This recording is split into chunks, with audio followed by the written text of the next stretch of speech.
Kevin, this is great stuff, Kevin. Hey, welcome everybody to episode 8. I believe it is. Of Guys Talking About Stuff. We're going to talk about Blade Runner. Blade Runner. Ooh, 1980s. 80s. Yeah. Women. Danger. Danger. Stay tuned for the next episode of Dragon Ball Z. No, this is Blade Runner, actually. So let's just forget you said that. Yeah, we're going to be talking about skin jobs this time.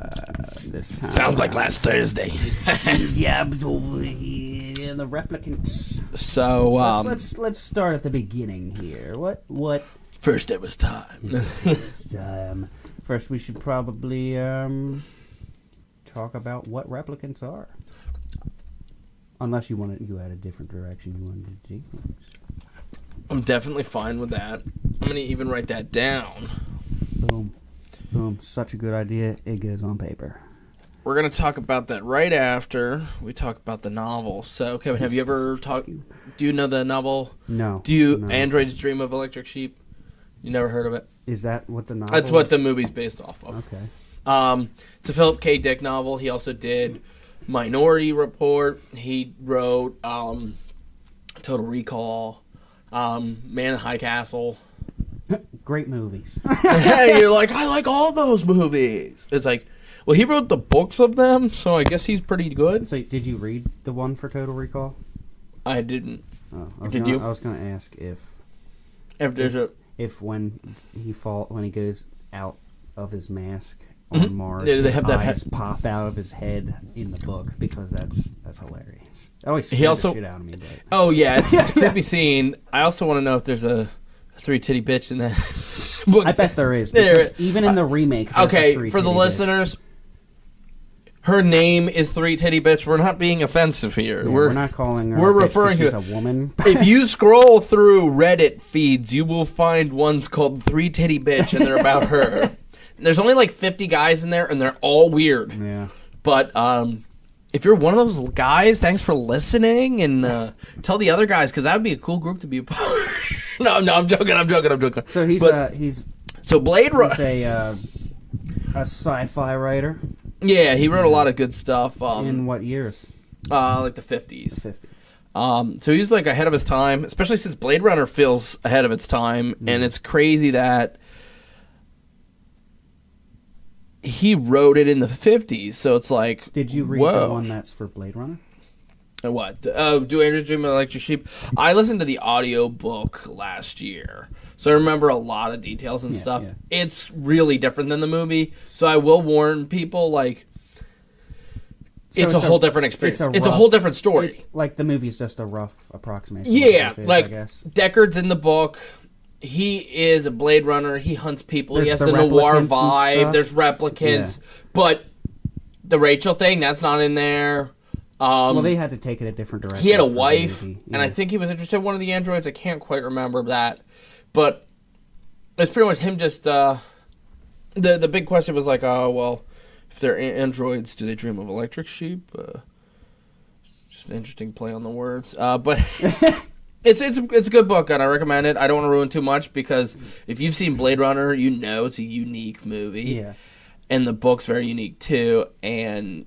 I think ruining that kind of experience would be unfortunate, because I know a lot of you guys still read stuff, and you read some cool books, and yeah, even audiobooks are good to listen to. It's good to keep the novel thing alive there. Yeah, there's so much that comes out of it. I mean, everybody's so focused on visual entertainment and stuff. Well, hell, like video games that don't even have stories, like people play Fortnite, so, like, no offense to that, like I watched people play Fortnite this weekend. It has its entertainment value, but I mean, I didn't play Fortnite. I watched people play. I hope you're listening, guys. It'd be great. There's a difference between mindless entertainment and like thought-provoking entertainment, which novels do. Even like with Clockwork Orange is a great one. I like audiobooks, but I feel like it still takes away from it, because when you're reading a book, there's so much. Like, I feel, for me at least, when I read a book, I get to the point where, like, I'm not visualizing the words. I don't see the words. I'm actually visualizing it in my head, and then like when I come out of it, I'm just like, how the fuck was I reading and thinking, like visualizing in my head at the same time? It's weird, but it activates so many different things in your mind, your creativity and stuff. So everybody, start reading. Rainbow was a thing for a reason. Remember LeVar Burton, the guy? It's not just tweets. Next Generation. Just remember. Yeah, don't read. Like, get off the phones. Get off the laptops. If you just take a physical book up too. Here's an easy fix. When you go to take a poo, remember, take a boo. Yeah, boo. Yeah. To take a poo, take a number 2 in the poo. Yeah. Okay, so nothing funny and cute. So fucking take a book when you're going to take a shit. It's not really sanitary, but you'll learn. And you read that motherfucker. Yeah. It's called a bathroom read. Yeah. I want you to pick like A Clockwork Orange or Apocalypse. Well, Apocalypse Now is not the name of the book. It's Hearts of Darkness. Yeah. And it is different too. That's another great one where it's like read the book and watch the movie. They're different. Just like every adaptation like Stanley Kubrick did for all his shit. Yeah. Very different. Ridley Scott does the same stuff. Like he'll take something from book and really change it a bit. He hasn't done a lot of adaptations though. This is like one of the few ones. Yeah. A lot of times a lot of historic stuff. But I mean, he also did Gladiator, so I mean, it's not like this guy's a chump. And he did Black Hawk Down. Like Ridley Scott, hell of a director. He made fucking Alien and Blade Runner. Yeah. 2 of my top 3 movies of all time. If you occupy 2 of my top 3, well, wait. That's one of that's top of your time. That's the top of the last 50 years. Yeah. That's not only in your... Not just me, fact, it's for it's fact. It's made, Blade Runner is one of the best sci-fi made in the last 50 years. Especially, the only reason why it's not way higher on IMDb's top 250 is because the fucking original cut with the overdubs, which I definitely have to talk about this. I haven't seen that. So it's good. Is it? I think it's better than some people give it credit for. But the director's cut, final cut. At the beginning of the final cut, they have that little narrate, the paragraph there that you're supposed to read. Is he just reading that over top of the beginning of the movie? No, his narration comes after than that. So there's another explanation even further than that. Yeah. Well, because people are idiots and they can't figure that out by reading. Because we can't expect people to know how to read. That was in the 80s, though. That was before. Books were popular back then. Yeah, I know. So it's like, what the fuck? Yeah. No, but, the theatrical cut's still great. But the final cut of this movie... Okay, so you got all these cuts. Let's talk about them all. Mm-hmm. We have the theatrical for the U.S. Then we have theatrical... with foreign Europe EU cut. Then you've got a whole different version. You have the work print, which is only available on the 5-disc Blu-ray box set, which I have. The work print was that for the people that did it? It was it has different footage. It's actually completely different. It's really different. It's something to check out because they use alternate scenes for a lot of spots. And there's a part where Deckard comes in and talks to the guy who gets shot in the beginning, and he's in a tube thing, and he's talking with him, and they're talking, and then he leaves to go see Rachel. So it's so there's different stuff in it. Yeah. So it was kind of while they were working on it, that's what they thought the movie was, and then Ridley Scott was like, no, and made a couple changes as the movie progressed. That was what the shooting script was. And then they made some changes through some different scenes, and they cut out the tube scene, which is not a bad scene, but it kind of slows things down for the sake of dialogue. Yeah. And Blade Runner is one of those special movies that if you're not listening to the theatrical or the European versions... Are you saying the Blade Runner that gets shot in the beginning, or you're talking the guy that shoots the Blade Runner? The guy who shoots the Blade Runner when he goes, my mother. Yeah. Bam, Yeah. Great opening scene, by the way. Yeah. I mean, some people have said it's clearly Christopher Nolan's favorite first scene because every movie Christopher Nolan has, somebody has to get shot and dies in the first scene. Before we get to that, hell, even Memento opens on the last scene just so he could shoot somebody. Before we get to that, there's the before that. opening scene. So right after the paragraph up until that point. the eye, the flame. That whole like there's like 2 minutes, 3 minutes of just them panning over these the city, and it builds a universe. The detail of those these things like they make it look like it's the size of cities, but these things are 4K. Like tabletop like buildings, and they look insane. I have the 4K and I watched it. It looks crazy good, and it still holds up. And that's the thing. See, the thing special effects in this, like for me, the greatest special effect movies of all time. I don't put a ranking on them because like it's so hard to go between them. Mm-hmm. But I always go 2001: A Space Odyssey. Actually, I'm going to start before then. I'm going to start with. I know people sometimes laugh, but I'm like Wizard of Oz, kind of like. Had some pretty damn good special effects for the time. It did for the 30s, for the fucking 30s, and it holds up. Still. It holds up. It still holds up. But for me, you got like that. You have like the Ten Commandments, which that did some crazy shit. Like 2001: A Space Odyssey is like the movie. Here's the thing with that. This is like the movie. Also, here's the thing with that. There's different levels. Like you're saying, like those movies have such good effects and stuff. Here's my thought process on that. Like the 1930s. Yeah. They were using what they were using, what they had and stuff, which wasn't much. Yeah. And, like, the guy that was supposed to be the Tin Man, they painted him with the wrong shit and made him, like, almost die, I think. Yeah. And then they ended up using a different guy and they used a different paint. You know what's really funny? But this movie holds up. Like, the effects in this are, like... Yeah. It's crazy that the 80s is this decade where they start perfecting practical effects... And then, like, they finally start getting it to look really freaking good, like Blade Runner and how The Thing and those kind of movies. And then, like, CGI gets invented, and they're just like, fuck practical. That's what I was getting to. Ugh. Like, 2001 Space Odyssey pushed it in practical. It's incredible. Pushed things in practical effects that were never done before. Oh. But then Blade Runner took what 2001 Yeah, and it did, took another and step. they're just like... Let's maximize this shit. Mm-hmm. And then nowadays, now they all rely on CGI. But the thing is, what I was getting with the tabletop buildings and stuff, like the 4K... It looks so good. Looks that good because they actually made those things. Yeah. Like, they made them to look like... Because sometimes on the 4K, CGI looks really bad. Yeah. Sometimes, because it kind of looks muddly. It looks too good. It looks too... Yeah. It's too pristine, and you're like, that's fake as fuck. Yeah. You see the fucking Blade Runner on this... The movie just looks so good. So there's one thing that I was thinking of when I... It was also shot on film, which helps. At the beginning helps. scene with CGI, there's one part where they're zooming in on the building. Like, they're going around the building showing this thing. Like, they're obviously... Maybe the cars. Maybe that's a little special effects. I'm not sure. I haven't seen the original. Maybe they're just using strings or something For like that. what? For, because they always have, like, a car going into the building. Oh, Blade Runner? Yeah. Is that CGI'd in there, or is it like okay Star Wars effects? Okay, so here's how I'm going to explain it. This is why there's different cuts of this movie. So I think this would be cool to kind of go through the differences, and here's where I'm going at. The final cut has CGI in it, so I'm going to flat out mention this. It looks pretty good though.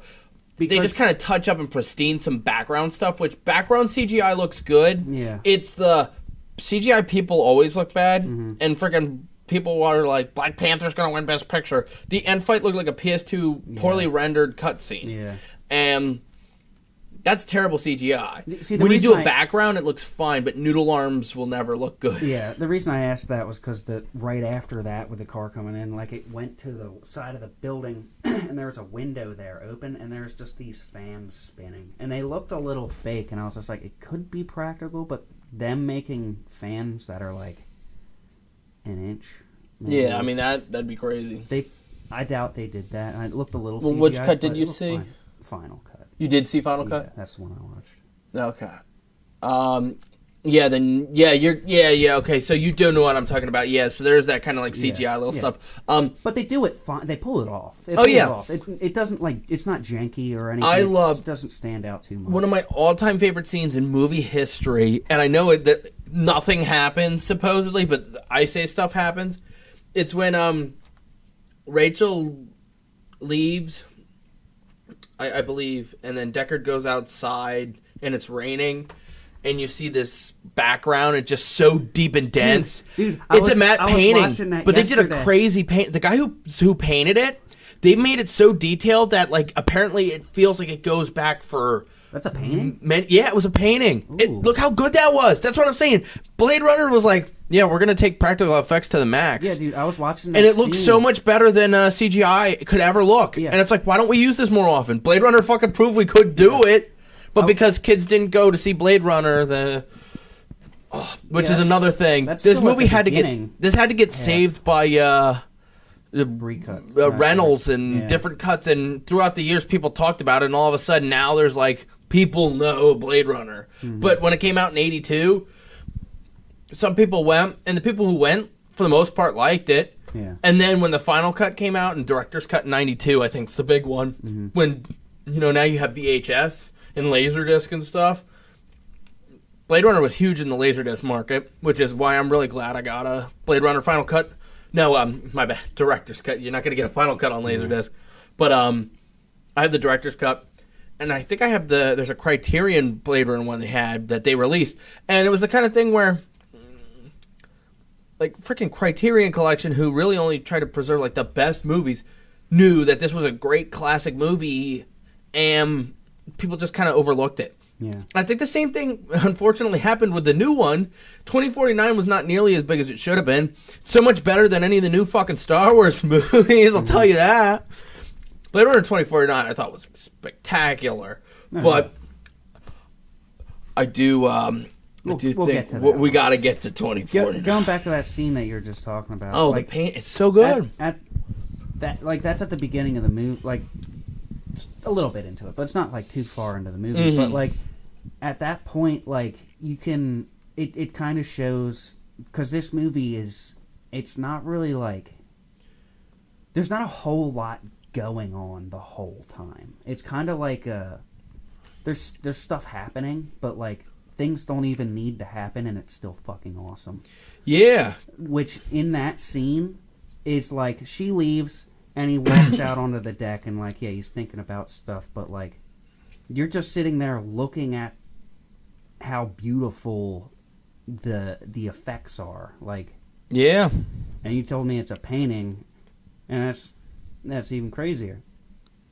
Because nowadays they would just CGI that. They'd have a green screen and then some animator would animate it in there. What's that? That's an art in itself, but like a painting.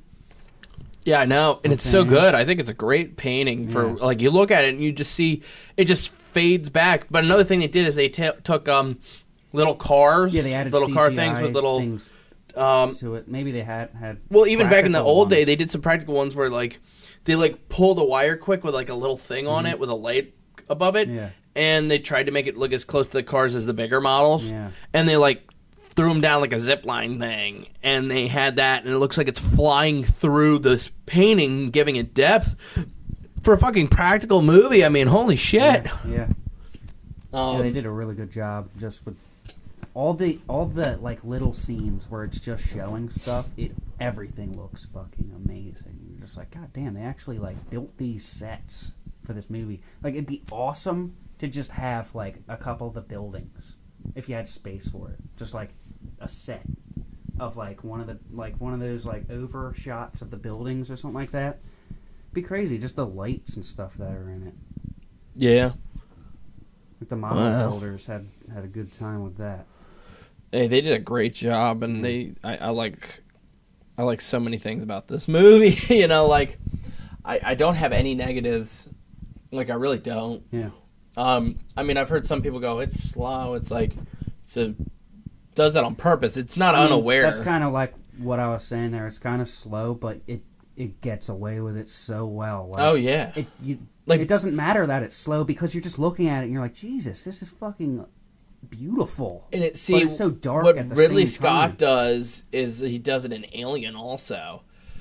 He builds the mood so much. He spends so much time in the beginning really establishing things, really kind of giving you an aesthetic and building this world quick, and then he takes you into it.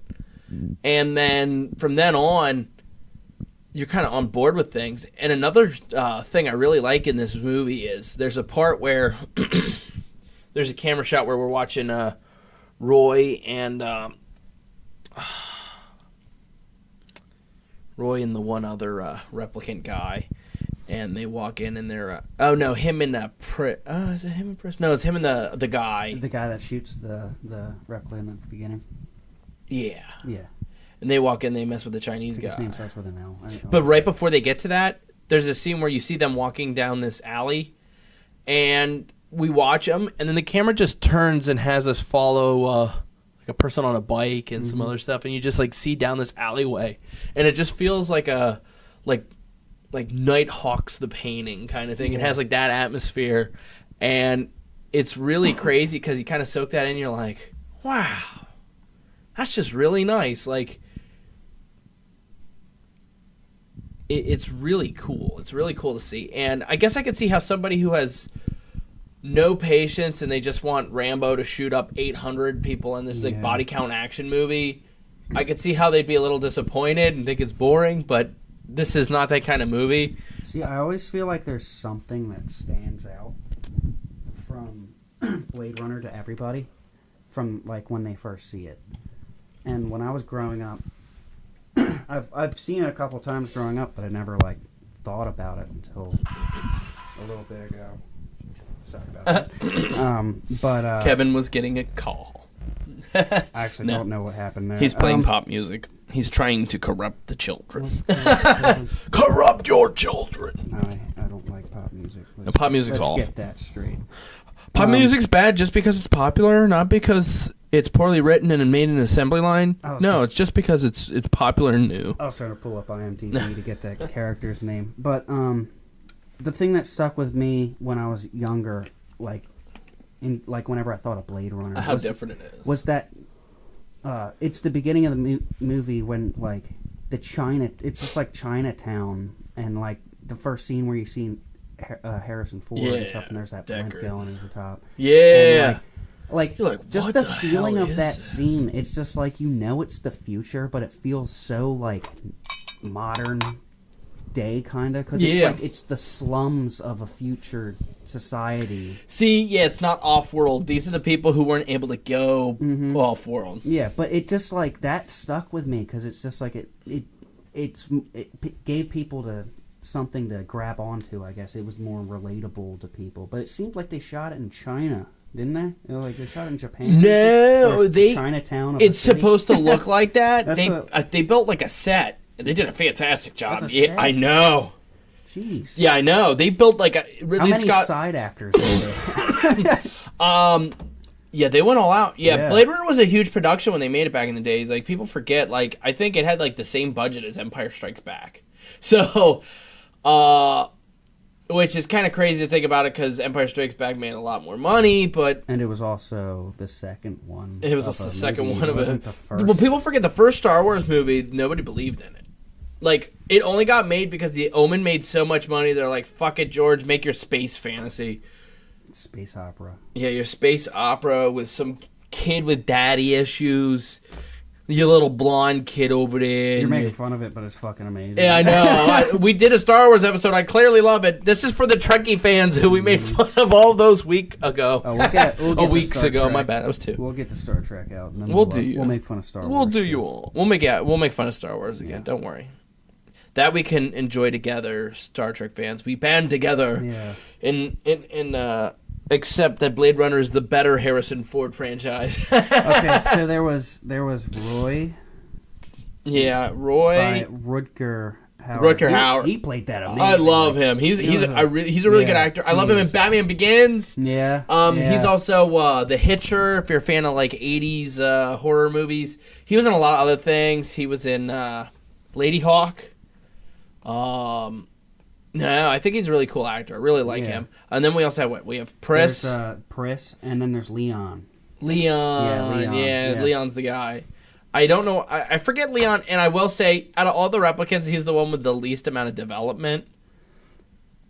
Yeah, because you have the opening scene. He's the opening scene. They have a little bit of thing. Which you kind of you get a weird sense of this movie because this movie has such an interesting atmosphere. Yeah. Because it like starts out with that thing, and you just know something's off. And when you see his eyes kind of give a twitch thing, it's so much cooler than like in a modern movie. Yeah.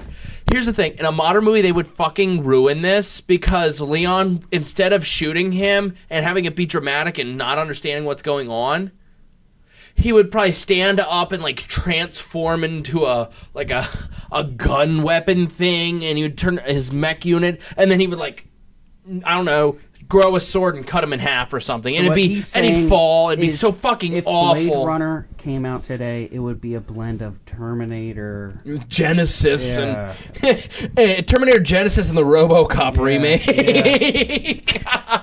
Yo, that's the biggest insult I could ever say. I own Terminator Genesis, though, only because I'm a completionist, and Terminator 1 and 2 are perfect movies, so let's pull it back here, and let's pull it back. We should explain what a replicant is. Well, for people that don't know. I have 2 parts of this, which I think will be cool. 2 parts.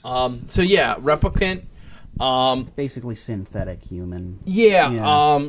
It's kind of ambiguous to the nature of, are they somewhat human or not? Which gets even more interesting in the next movie when you think about things. The thing is they keep updating them. Like, they keep making newer ones, and they keep getting smarter, and like start getting. The thing is with what's her name? I forget her name. The main woman in it. Oh, Rachel. Rachel. She's like.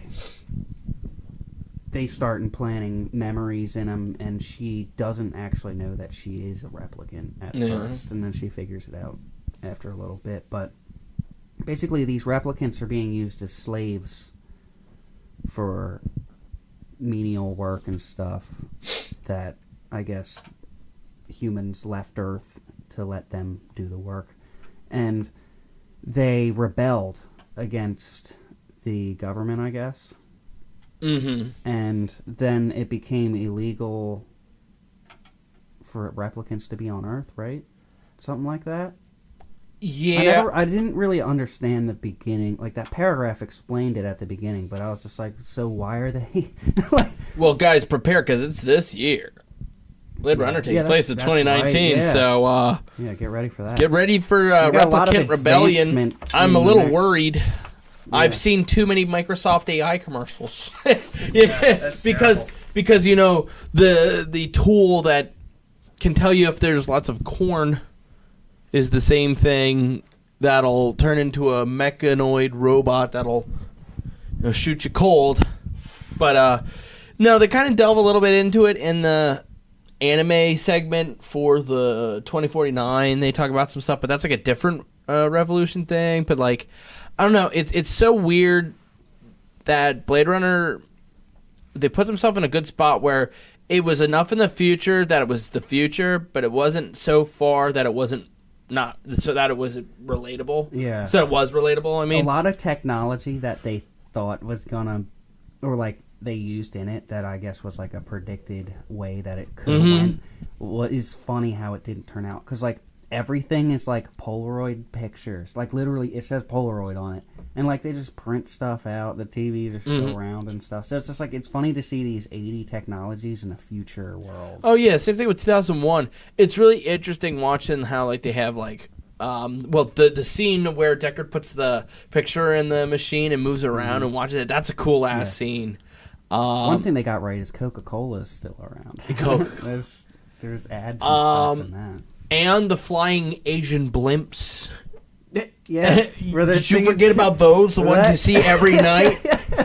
Pottstown, Pennsylvania. The Chinese blimp. Like, that's hilarious. Oh, it's so funny. It's just like, why? They're advertising. But see, that's the thing that's great, though. Yeah. That you don't know why. Because as soon as they start explaining it to you, then you're like, I don't care anymore. Yeah. It ruins the thought. The mystique. Yeah. Well, just like everybody hated, I can't say everybody, but another Ridley Scott movie. Ridley Scott directed this, by the way, so if in case anybody was confused.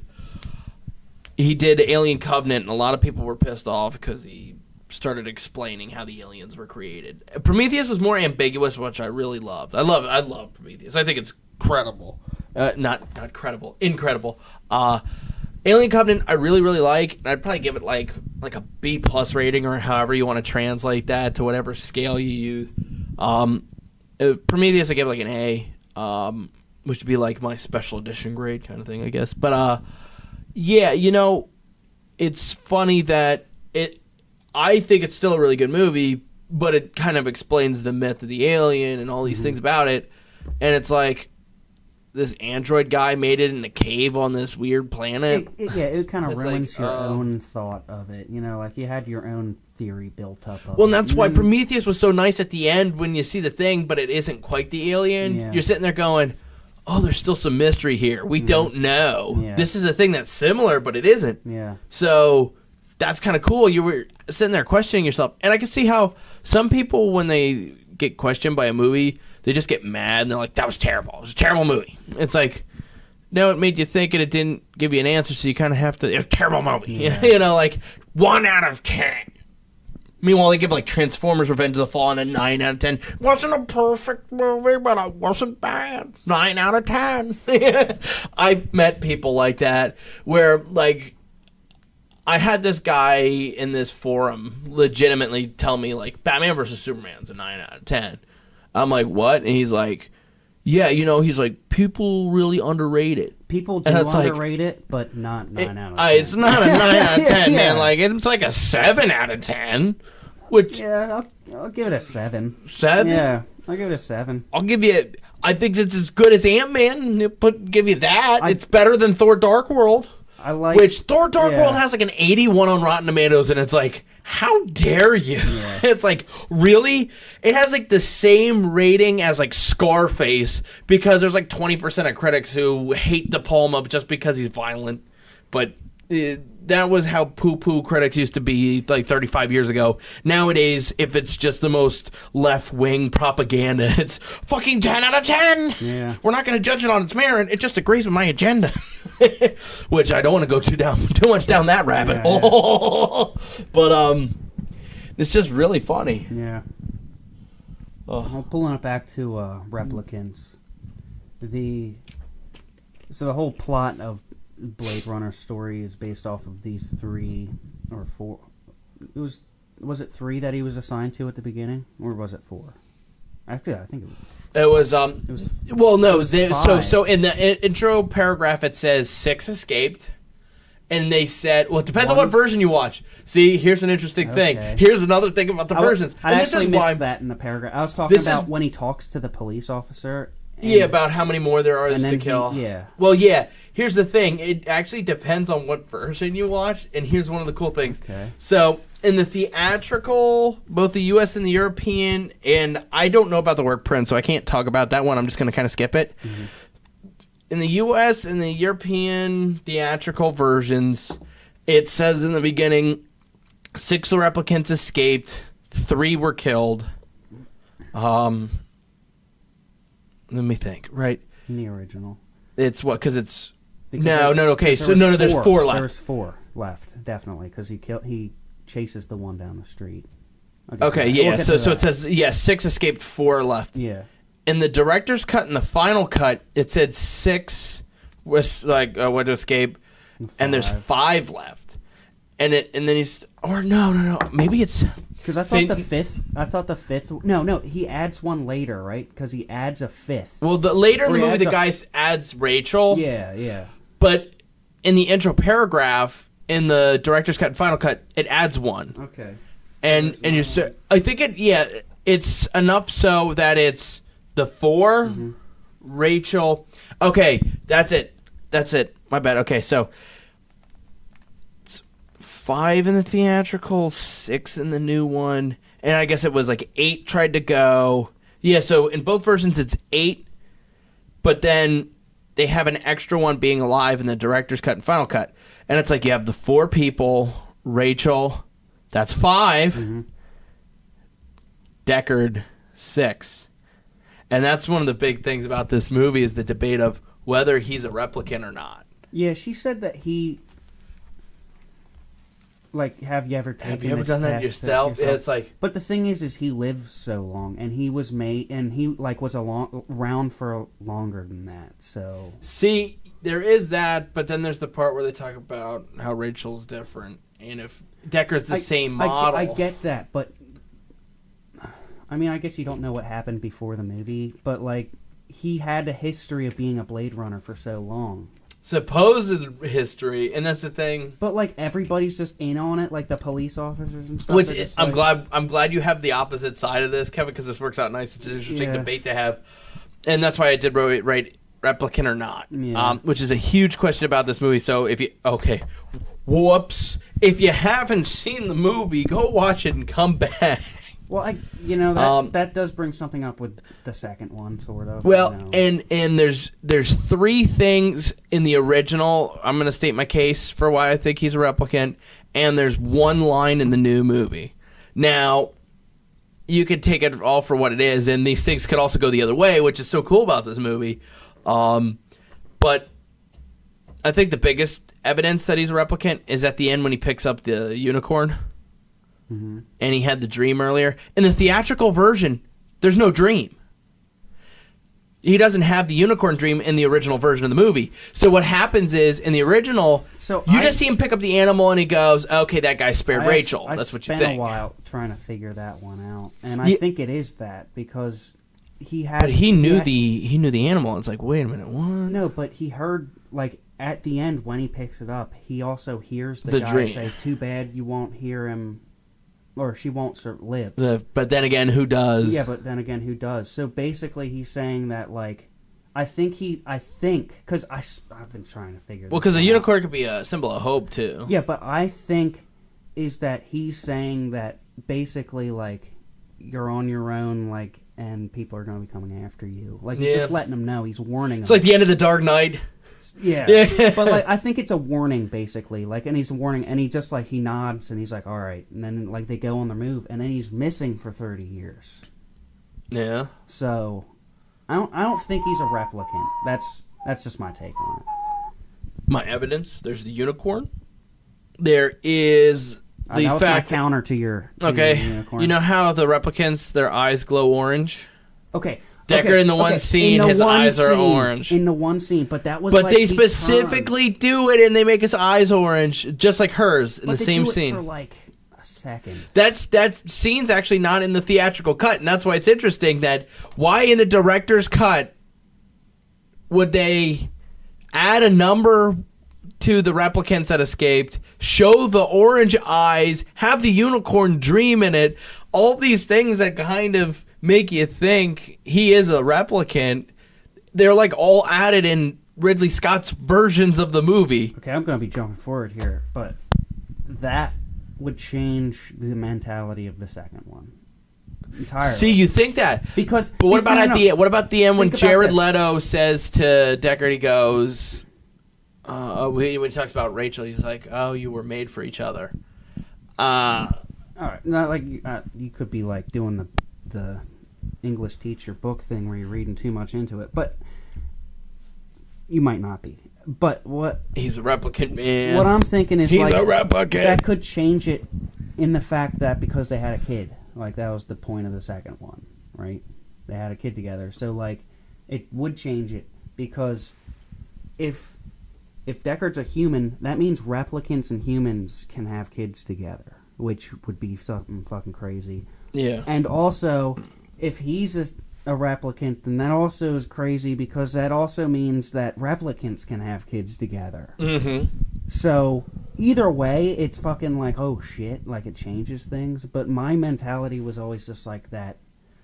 He was a human, and like the fact that humans and the synthetic humans could get together and do that would do something because it would create a new thing. Because the replicants are stronger and faster than humans are, but they're like sort of like it's questionable how smart they are. And then humans have like their lifespan. Replicants have a lifespan of about 4 years, but some live longer depending on their make and model. Roy, he was a Nexus 6, and he died. He just like shut down at the end. So you're saying like Harrison Ford would have to be in a more advanced model. Well, yeah, because Rachel's a more advanced model than he is. Yeah. And then you would say that they wouldn't just make just her, especially if she could birth kids, they would make compatible ones. I just think that like there's too much history of Harrison Ford's character known by too many people to like say that he is a replicant, but I mean, everybody has. Ridley Scott's come out and said that he's like Deckard is a replicant. Is that what he said? Yeah. And since he's the guy who made the movie, I'm going to go with. I guess that's the way of the law. But no, it is kind of cool though, because you could disagree with him and you could be like, that's well, true. The book. Is also a book. Well, in the book. Here's the thing. If that's in what the he book, said, then that's what it is. In the book, there's nothing with that. Like, the book, there's no, is he's not? No, like, the whole time, you have, like, this whole history. He has a wife. There's this. Well, once Ridley Scott. Also, it's his own. Fun fact, the first scene of Blade Runner 2049 is the opening scene in the book for Do Androids Dream of Electric Sheep, where Deckard shows up, this guy, and he goes through this whole thing, and he's, like, kind of interrogating him, and then they fight, and he kills him. Yeah. Yeah, so Blade Runner 2049, that's why when I was watching it in the theaters with 2049, as the movie was going on, I'm like, this is the first scene in the book. Holy shit. And it was also supposed to be the first scene in the original movie, but then they changed it to not Deckard, but the other guy who was actually Harrison Ford's stunt double, funny enough, and he gets shot by Leon. But here's the funny thing. You know how he was a Harrison Ford stunt double, so they look alike? There's a lot of people who say, well, Deckard is the replicant of him. Like, he's the base kind of the idea behind it, and he's the guy they're talking about. And how come we only get introduced to Deckard as soon as we cut away from him? Just the movie. That's when the movie started. That's like what you're a truther. That's what I was saying before. You don't know what was going on before the movie started, so like you can't really say. But I mean, you could have started with saying that Ridley Scott said that, because I can't really argue if he said it. Ridley, you just wanted to have the debate. I'm like, I wanted to have the debate so then I could tell you how right I am. You turd burglar. Anyway, I think I called Tom that one time in front of people, and he like blushed. It was kind of funny. Like, oh, jeez, no, they know. And you know how I know that Tom's not listening to this podcast? Because Tom doesn't listen to fun things. Tom doesn't have fun. Tom doesn't do fun. Tom, we used to have so much fun when we were friends. When we were such great friends. So I believe I was going somewhere with the replicants. But replicants, man. The three replicants. All right, I guess there's 4. I don't know if the one was involved because she gets killed so early in it. He goes there and she is the snake, and he's like, "Is this a real snake?" She's like, "Well, if I could afford a real snake, I wouldn't be working here." And she's a stripper. That's a strip. But then he figures out she's a replicant, chases her down the street, and shoots her through like 10 panes of glass. She just runs for like. That's 20, actually, and that's a big difference between the final cut and the rest of the movies. In the other cuts of the movie, you can clearly tell it's a stunt double. In the final cut, they went back and filmed the actual actress, and then they put her head on top of the old footage, so it looks really, really good. Yeah. There's a scene with Harrison Ford where his lips don't match up with what he said in the director's cut, because in the original cut, you hear an overdub talking, so he's just kind of lipping. Yeah. In the director's cut, they threw words over it, but it doesn't line up with his lips, and then in the final cut, they got Harrison Ford's son, and then they filmed him, and then they digitally took his lips and put it on Harrison Ford's face in the thing. That's weird. So, but yeah, I don't know if she was involved in the whole thing that they were doing, but there was her, there was Roy, there was Pris, and there was Leon. Yeah. They were trying to their lifespan was 4 years, but they were trying to figure out how they can extend that. I want more life. Yeah. Now, that's another difference between the versions. In some versions, he says, "I want more life, father." And in other versions, he says, "I want more life, fucker." Oh, yeah? Yeah, in I think in the... See, this is what... He says father in the final cut. The final cut, I do like the father line better, because... That's better. I want more life, father. He's like addressing God in a way. He's meeting his maker, so he is meeting God. And it keeps with the conversation, because he's just like, it took me this long to meet my maker and stuff like that. Mm-hmm. Maybe it was a different conversation for that. But a candle that burns twice as bright, burns twice as fast, twice as bright. Yeah, a candle that burns twice as bright burns twice as fast. Yeah, and you burned very so. Yeah. So, and it was just kind of, it was a great scene, but I mean, it would kind of take it like his The chess mentality game. of it would be different if he said fucker, because it'd be like fuck, like give me this shit more now. like But he's fucker. just like when he says Yeah. father, it's just kind of like more manipulative type, soft.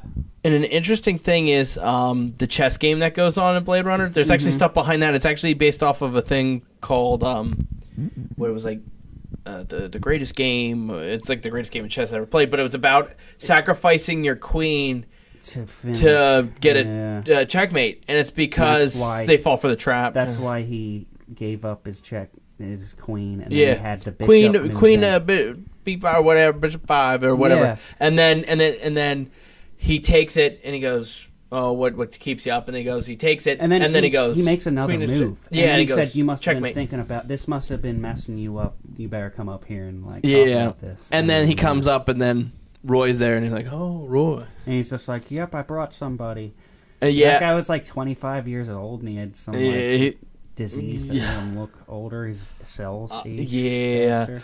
What's interesting is that's also a different scene, depending on which version you watch. In the director's cut, final cut, and European cut, you see blood pop out of like the eyes when he's crushing. When he pushes it in. In the U.S. theatrical cut, you see him push thumbs, and then it kind of like cuts away. So they don't show the whole scene. Yeah, no. So I mean, that was brutal. Like he started squeezing his head and shit. And yeah. and like, pop. And you hear all like the crackling kind of. It's like, oh fuck. And then I think the next scene's really powerful when like Roy's just like kind of, he's coming down the elevator just crying because he knows like he can't do anything. Like, and then he comes back and Pris has been shot by Deckard because she attacked him. See, and this is like the crazy thing. That's the whole movie. Yeah, like the movie's like, we could sum it up pretty quick. Like we have Deckard's got to come back to be a Blade Runner because this guy got shot and there's 4 of them around. He goes around, he meets this other lady who is a replicant. He kind of falls for her, which is interesting because if he's a dude falling for a replicant, this is some weird shit.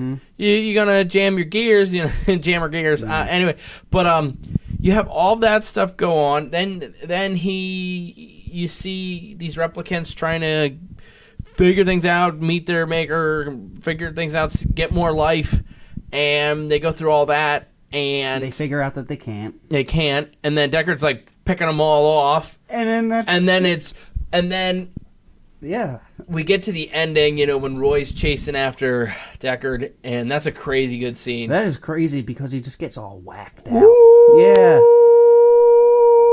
Yeah, he gets so whacked out, he's running around just like with no clothes on, just like fucking.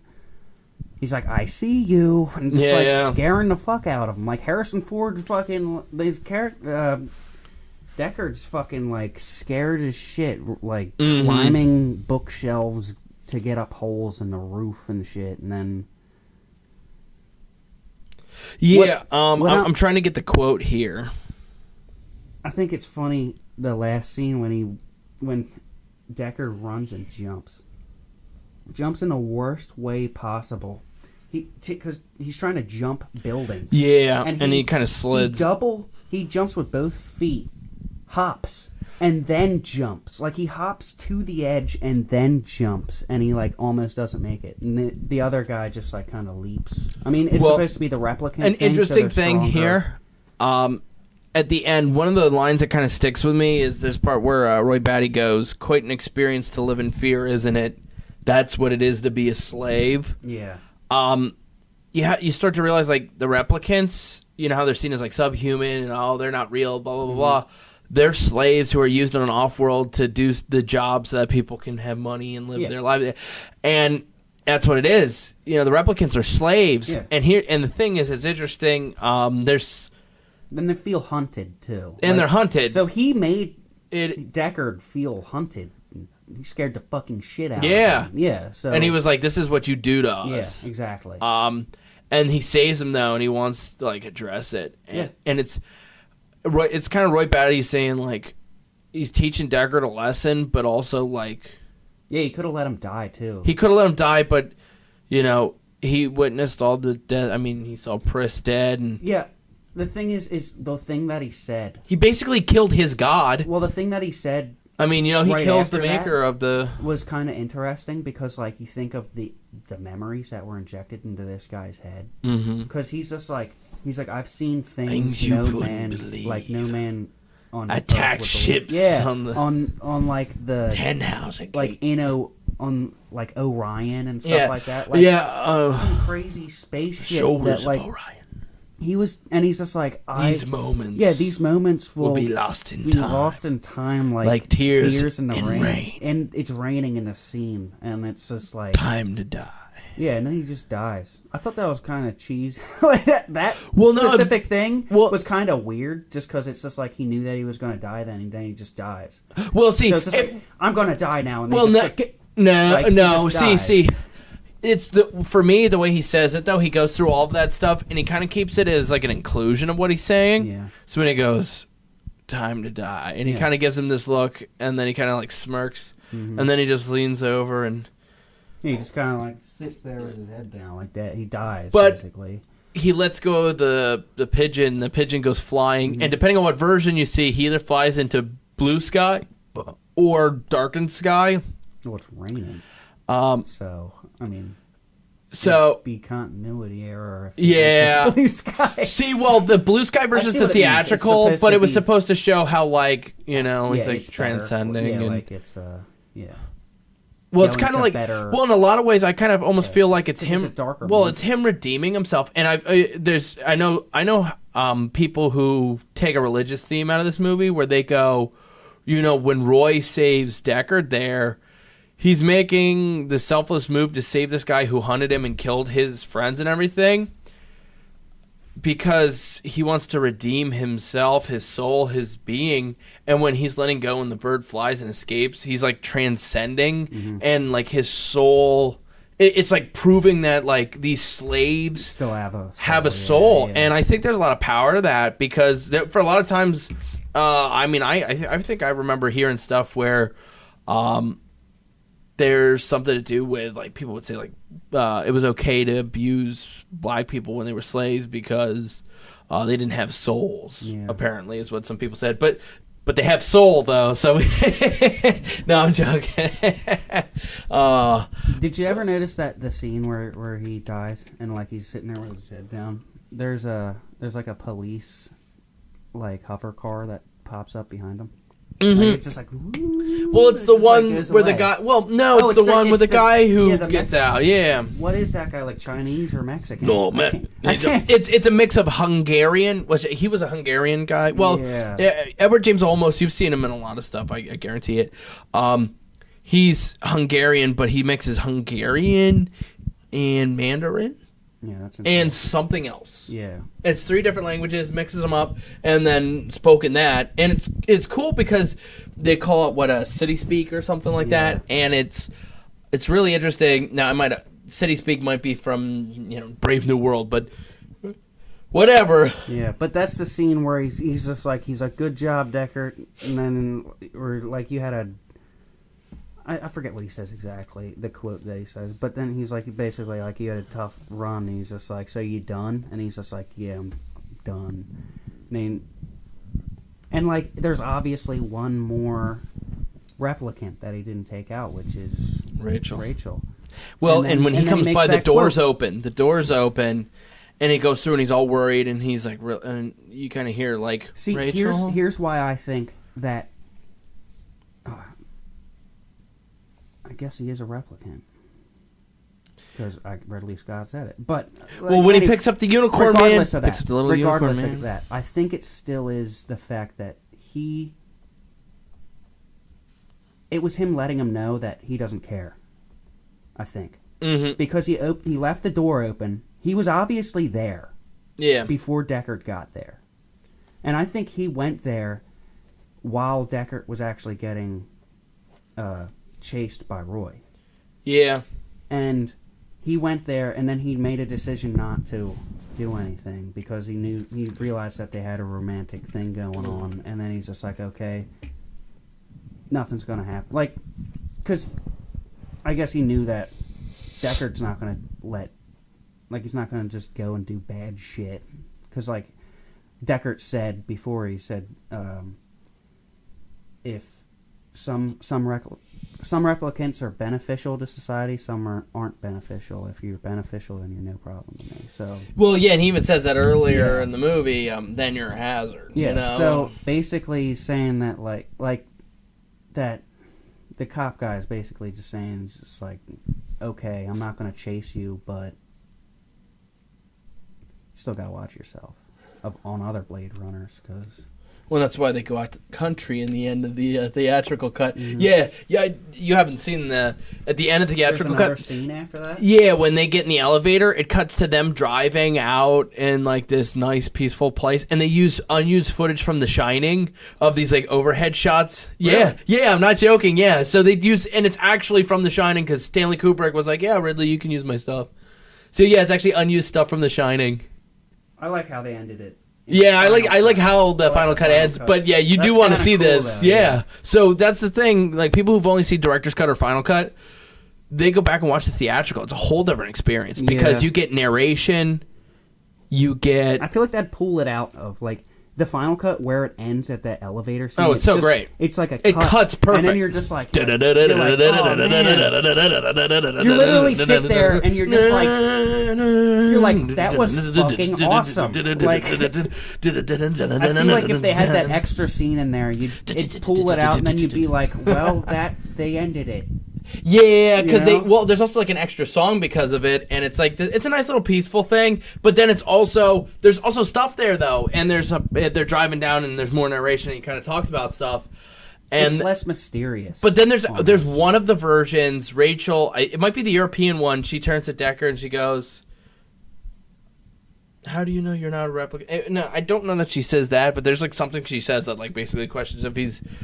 It's kind of creepy, yeah. You know what? After we're done this podcast, I got to show you them real quick or on the YouTube because there's like a compilation that has like all the endings. Each one's like 30 seconds, yeah. So like honestly, it's not a lot, but it's just really interesting because some people be like, well, they didn't know how to tell this movie. There's so many cuts. That means they did a horrible job. Meanwhile, I'm sitting here like... watch it and then say that. Yeah. It's like, you watch this fucking movie. I always suggest to people, like, go, Final Cut, like, do Final Cut first, then once you love it, because you saw the Final Cut, which is great, watch the other ones and kind of get more of an appreciation and get this idea. Blade Runner was, like, the movie that changed the way I looked at movies, because, like...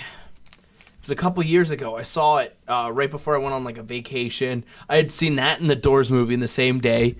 Great day because I'd never seen either of them. If you haven't seen either of them, do yourself a favor and do that as a double feature because, whoa, that's great. Yeah, like I said before, I mean, I feel like everybody that's seen Blade Runner has that moment in the movie. Whoa, it's like, what am I watching? Something sticks with them throughout it. Like even like. Makers like Adam Savage, that's his favorite movie. Oh yeah, like that's what started him wanting to make. I mean, if somebody asked me what my favorite movie is, I'd probably say it's Blade Runner. Yeah, definitely. It's one of my top 10 for sure. It's probably top 5. Yeah, it's up there. Yeah, like it's a great movie. It's so good. I could watch it. I mean, like somebody could be like, "You want to watch Blade Runner?" I'm like, "Yeah." And, like I don't have to think about it. Yeah, because it's one of those. It's such a great experience, but there's all these questions. Like, you get questions of, like, what is it to be human and stuff like that? Like, are replicants still people? Are these, like, themes of, like, differences between people, but they're still people and seeing them as humans? Yeah. And there's a lot of great stuff in that, and it's a really cool and powerful movie with that. And it's beautiful. It looks amazing. It was shot very well. Ridley Scott movies, are going to always look good. Yeah. Even his worst of movies, which I like a lot of Ridley Scott stuff, so I'm going to be honest, like, I still think 1492 is a watchable movie, and I think it's enjoyable, got entertainment value, and looks really good. Is that based on the year? It's a Columbus coming in. That sounds kind of weird movie. It's like a trippy I could Columbus see it movie. being like a good, like, telling history type piece, but like apparently some people get mad because it's historically inaccurate, but it's like it's Ridley Scott. He's trying to make it like a great movie rather than like historical accuracy. Braveheart wasn't historically accurate, so it was a bad movie. It's like no meat waffle. It's like the Patriot was not historically accurate. but it's an amazing movie. Oh, yeah, doesn't see, like... matter.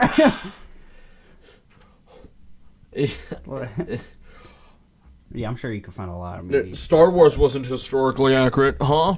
Now, how do you feel? How do you know? You weren't in the galaxy. You weren't in the galaxy far away. Yeah. It claims that this is truth. I'm calling you out, Star Wars. Meanwhile, the one Star Trek fan who listens to us is just really loving this episode. It's like, Deep Space Nine for the revenge! Yeah. Guy that didn't get turned off from the Star Wars episode. The guy who didn't unsubscribe. Yeah. Well, we did lose a subscriber when I put that episode up, so I think we did hit the Trekkie. It's terrible. It's terrible. We do like Star Trek, No, too, we guys. do like Star Trek. Like I'd say I don't debate the two because they're separate. Like, people try and Star Wars or Star Trek. They're separate. Yeah, like... They're different. They are different, and they're even like different mediums. One's television that has movies, and the other one is just a pure movies that has television. That's true.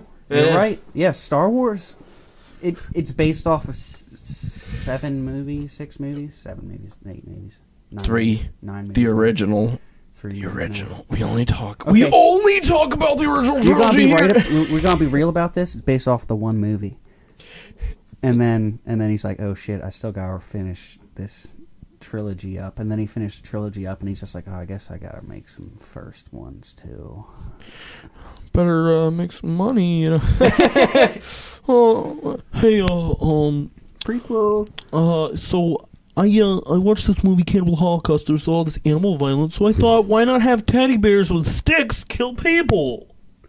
If that's actually the logic George Lucas used, I would give him a hug. Like, that would be like the dumbest, most fucking Ewoks, man. He's so mad about that. He doesn't believe that Ewoks could fuck up all these stormtroopers.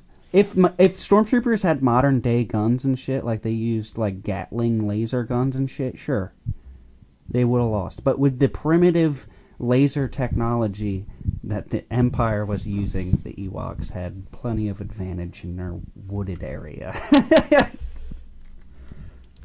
He's not going to debate this because he doesn't like it. He doesn't like it when I'm right about Ewoks. The Ewoks back to use their Blade stick Runner. Technology. Well, that's another reason why Blade Runner's a better franchise than Star Wars. Ewoks. No Ewoks. I got 4 easy ones. No Ewoks, no prequels, no fucking Last Jedi, and no Christmas special. And still has Harrison Ford. And still has Harrison Ford. Yeah. Boom. Boom. And he sexually assaults a lady. Yeah. You know it's kind of violent. That scene where she's trying to leave and he just grabs her and like pushes her up against the window and he just starts kissing her. He's just like, "Kiss me back." Yeah. That scene would not be allowed nowadays. Yeah, no, it is kind of rough. It's funny. I just thought about it. If you think about the scene, it's not really rapey or anything. It's just kind of like she had these feelings that she didn't want to express because she knew that there was something going on there, and she was a replicant. He was a human. They thought he was a human, I guess, but he's a Blade Runner. He kills the replicants. Yeah. Well, so that's like a slave master falling for the slave in the movie, you know? So, yeah, that's kind of like how it was. She didn't want that type of thing, and then he's going against the racism. So he's kind of like, just let it happen, and then it just happens. And yeah, so it wasn't really rapey. I know. She goes nowadays. for it. Nowadays, if that scene came out in a nowadays movie, every single person would be like, "He's trying to rape her." Like nobody would think about. No one would think about the deeper impact of that scene on the fact that like the internal struggles there. Like Harrison Ford's just like, "Fuck it," like that whole scene. The whole thing from the beginning, like, he's denying it until she gets on the piano, pulls her hair down and shit, and then he's like, "All right, fuck it." Gets up, goes next to her, then he tries to kiss her, and then she rejects it. Well, yeah, she was kind of playing him because she was into him, and then he kind of and then he went for it, and she's like, "Oh no, I'm scared. Like, well, I just want to get out of here. This isn't a good idea." Yeah, and she tries to get out of there, and he's like, "You want it, I want it. Let's have it." Yeah, basically. Yeah. But like, it's I mean, everybody's been in that doesn't she phase, and it's kind of that thing where it's like Harrison Ford in this movie is like, "Fuck that bullshit." Yeah, she does. She's mine. So yeah. It's funny you brought up every scene that I thought about a little bit. Yeah. I mean, it's like... Well, that's how good the movie is. There's so much going on. Every single scene has something to talk about. Yeah, and that's the thing where I've had some people say, it lacks story. And it is story. And I'm like, the movie, here's the thing, though. It doesn't need... It's interesting as fuck, though. Like, you can take the story out and you'd be like, this is but it's amazing, it's visual storytelling, you know? Yeah. There's a lot you're seeing happen, and it's not like, oh, you're an idiot. Let me please explain what's happening, like, in a Michael Bay movie where it's like, we know you're a bumbling moron, or you don't speak English, which is also part of it, too. It's like I said before. So they can put subtitles I said it in. before about movies nowadays. They like to spoon feed you, yeah. Spoon feed you a lot, but like... Thank you, Marvel. But shots like, fired. Like, that's what people go for because it's easier, but like, is that really what people want? Is it what they like? It's not what they need, but like,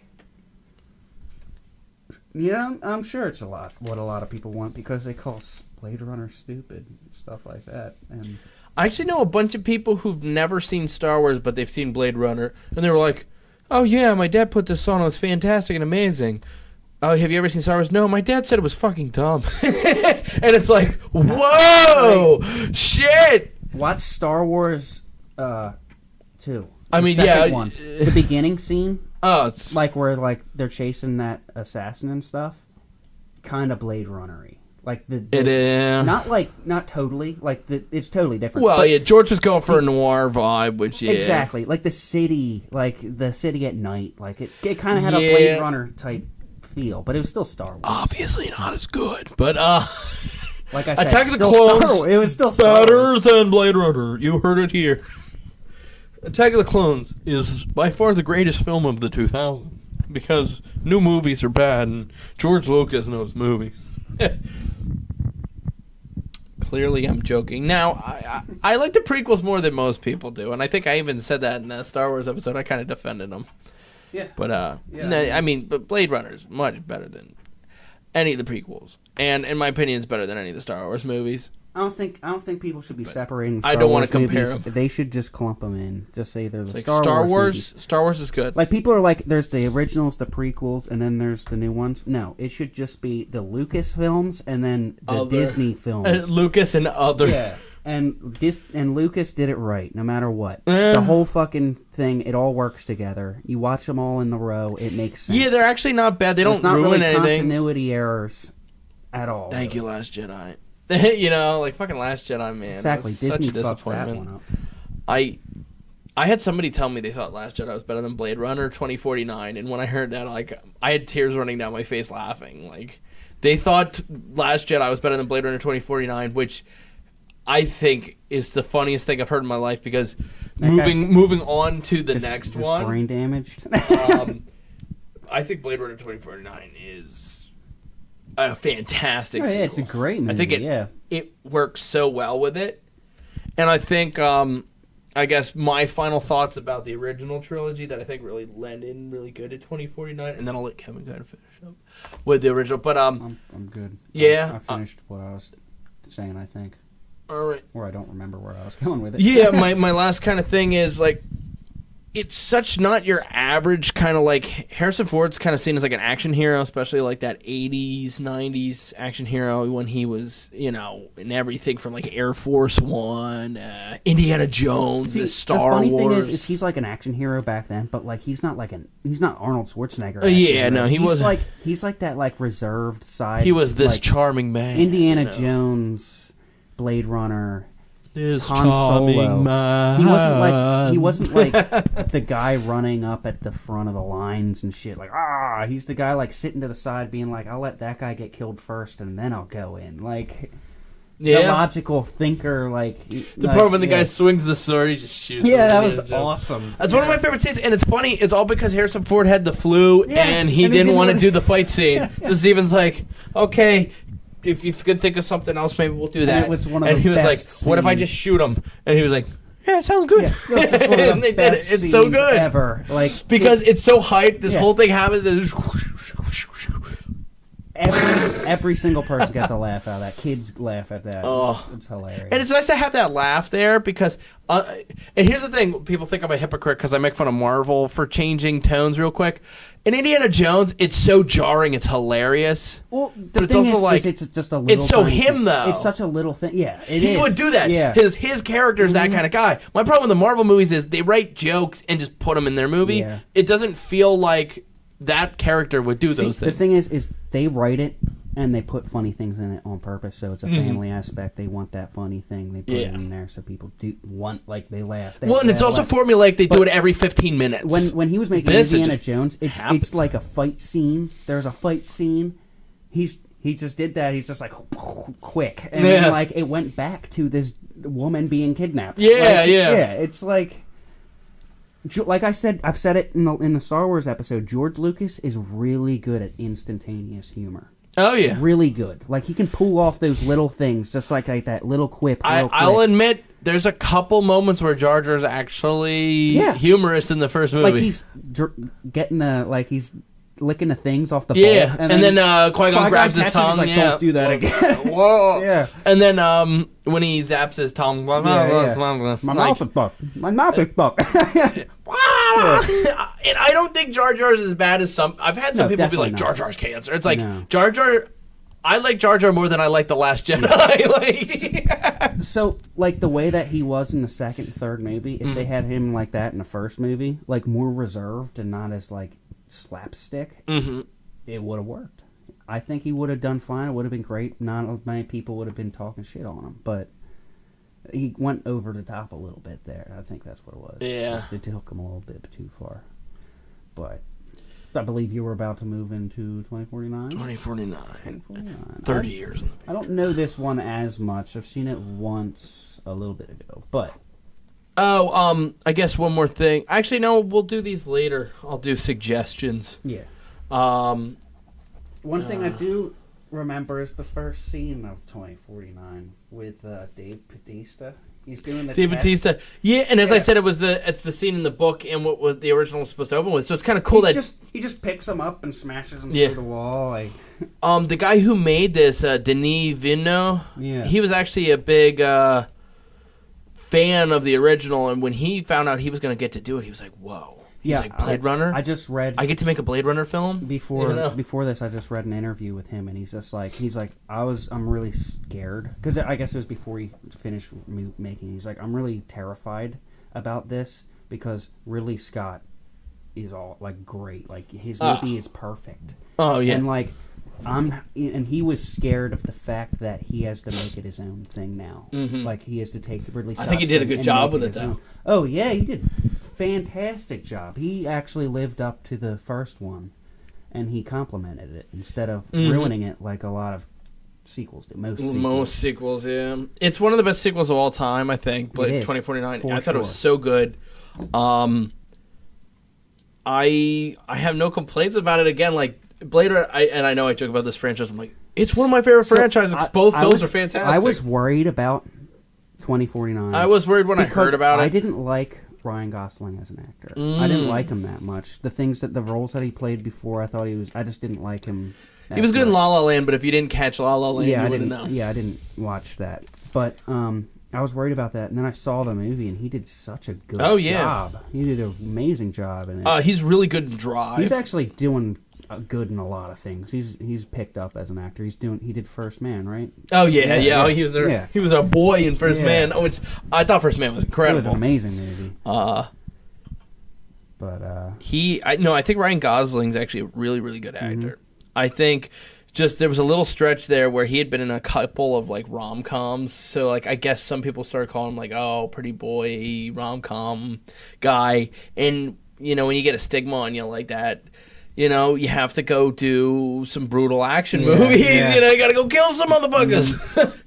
And he did that with Drive. He did it with he did Only God Forgives, which was the Vinny Griffin's follow-up to Drive, which was much more brutal than Drive. That movie is Only God Forgives. You want to see a fucking brutal fucking thing? Like, there's a scene, a guy gets like fucking sliced up diagonally, and then he just like everything hangs open, and is some crazy shit with it.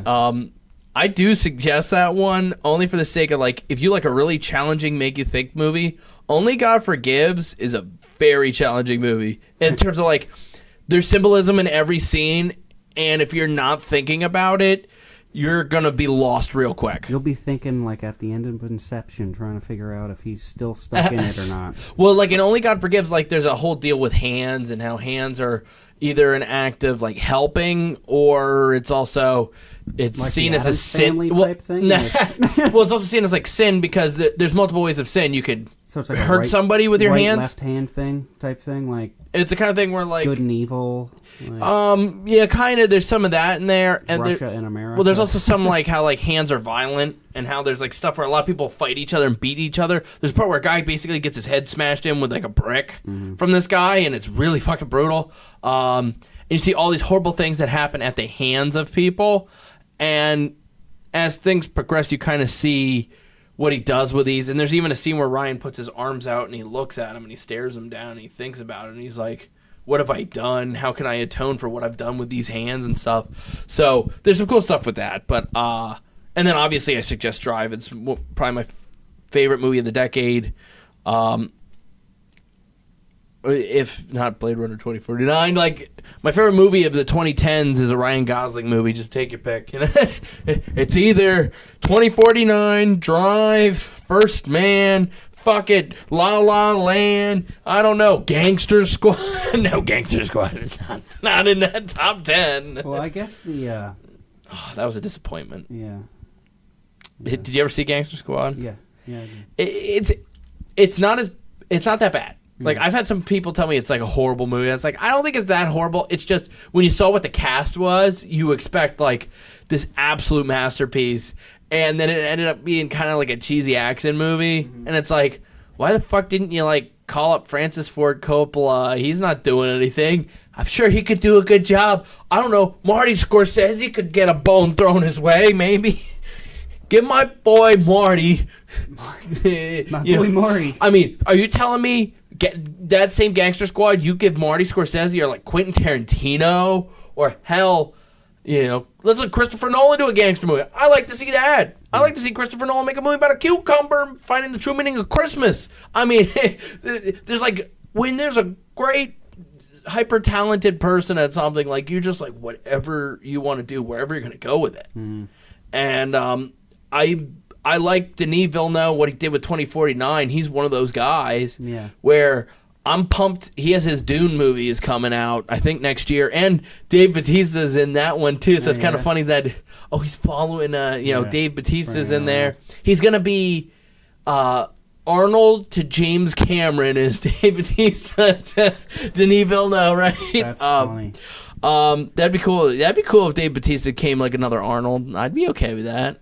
Yeah. I like him as I like that he's getting more work. Yeah, he's a good. I think he's funny in Guardians of the Galaxy. Nothing goes over my head. Yeah, it's hilarious. And he's actually really good in 2049, even though he's in it for a little bit. There's one of the segments they did before the movie. There's 3 segments they did, like events that take place before the start of this movie. And there's one where it's him and he's kind of helping this little girl, and he does these things, and he kind of helps get their life back in check, and then he kind of attacks people, and then he has to go on the run, and that's why he's being chased. And that brings it up to the beginning of the movie. So they're really cool segments. You don't have to watch them before you see 2049. It's like, it's not like you watch the originals, you got to watch these 3 short films before you see it. And it's like, you can go from the original right into that. I personally would watch the little short clips, especially since the one's an anime clip thing, and from what I'm gathering, there's a new Blade Runner anime series coming out, which I'm really excited for. 20 something. Yeah, 22, I think. And I think that's the one. Of it? Yeah, I think that's the name of it. I saw it when I was looking up. Nice. I'm excited. I mean, anything Blade Runner, I'm pumped for.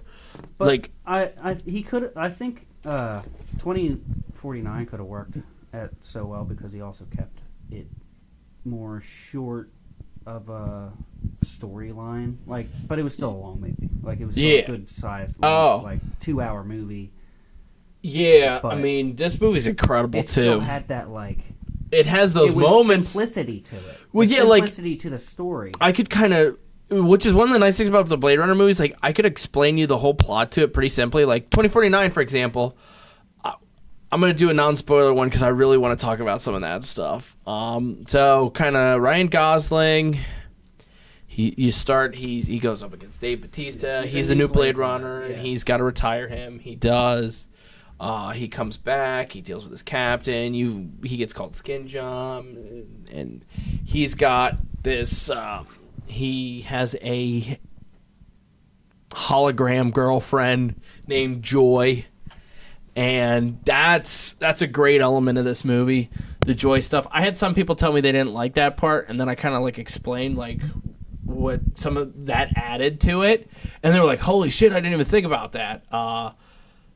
Because later on in the movie, there's a scene where Ryan Gosling's standing, and this giant Joy advertisement kind of leans in and.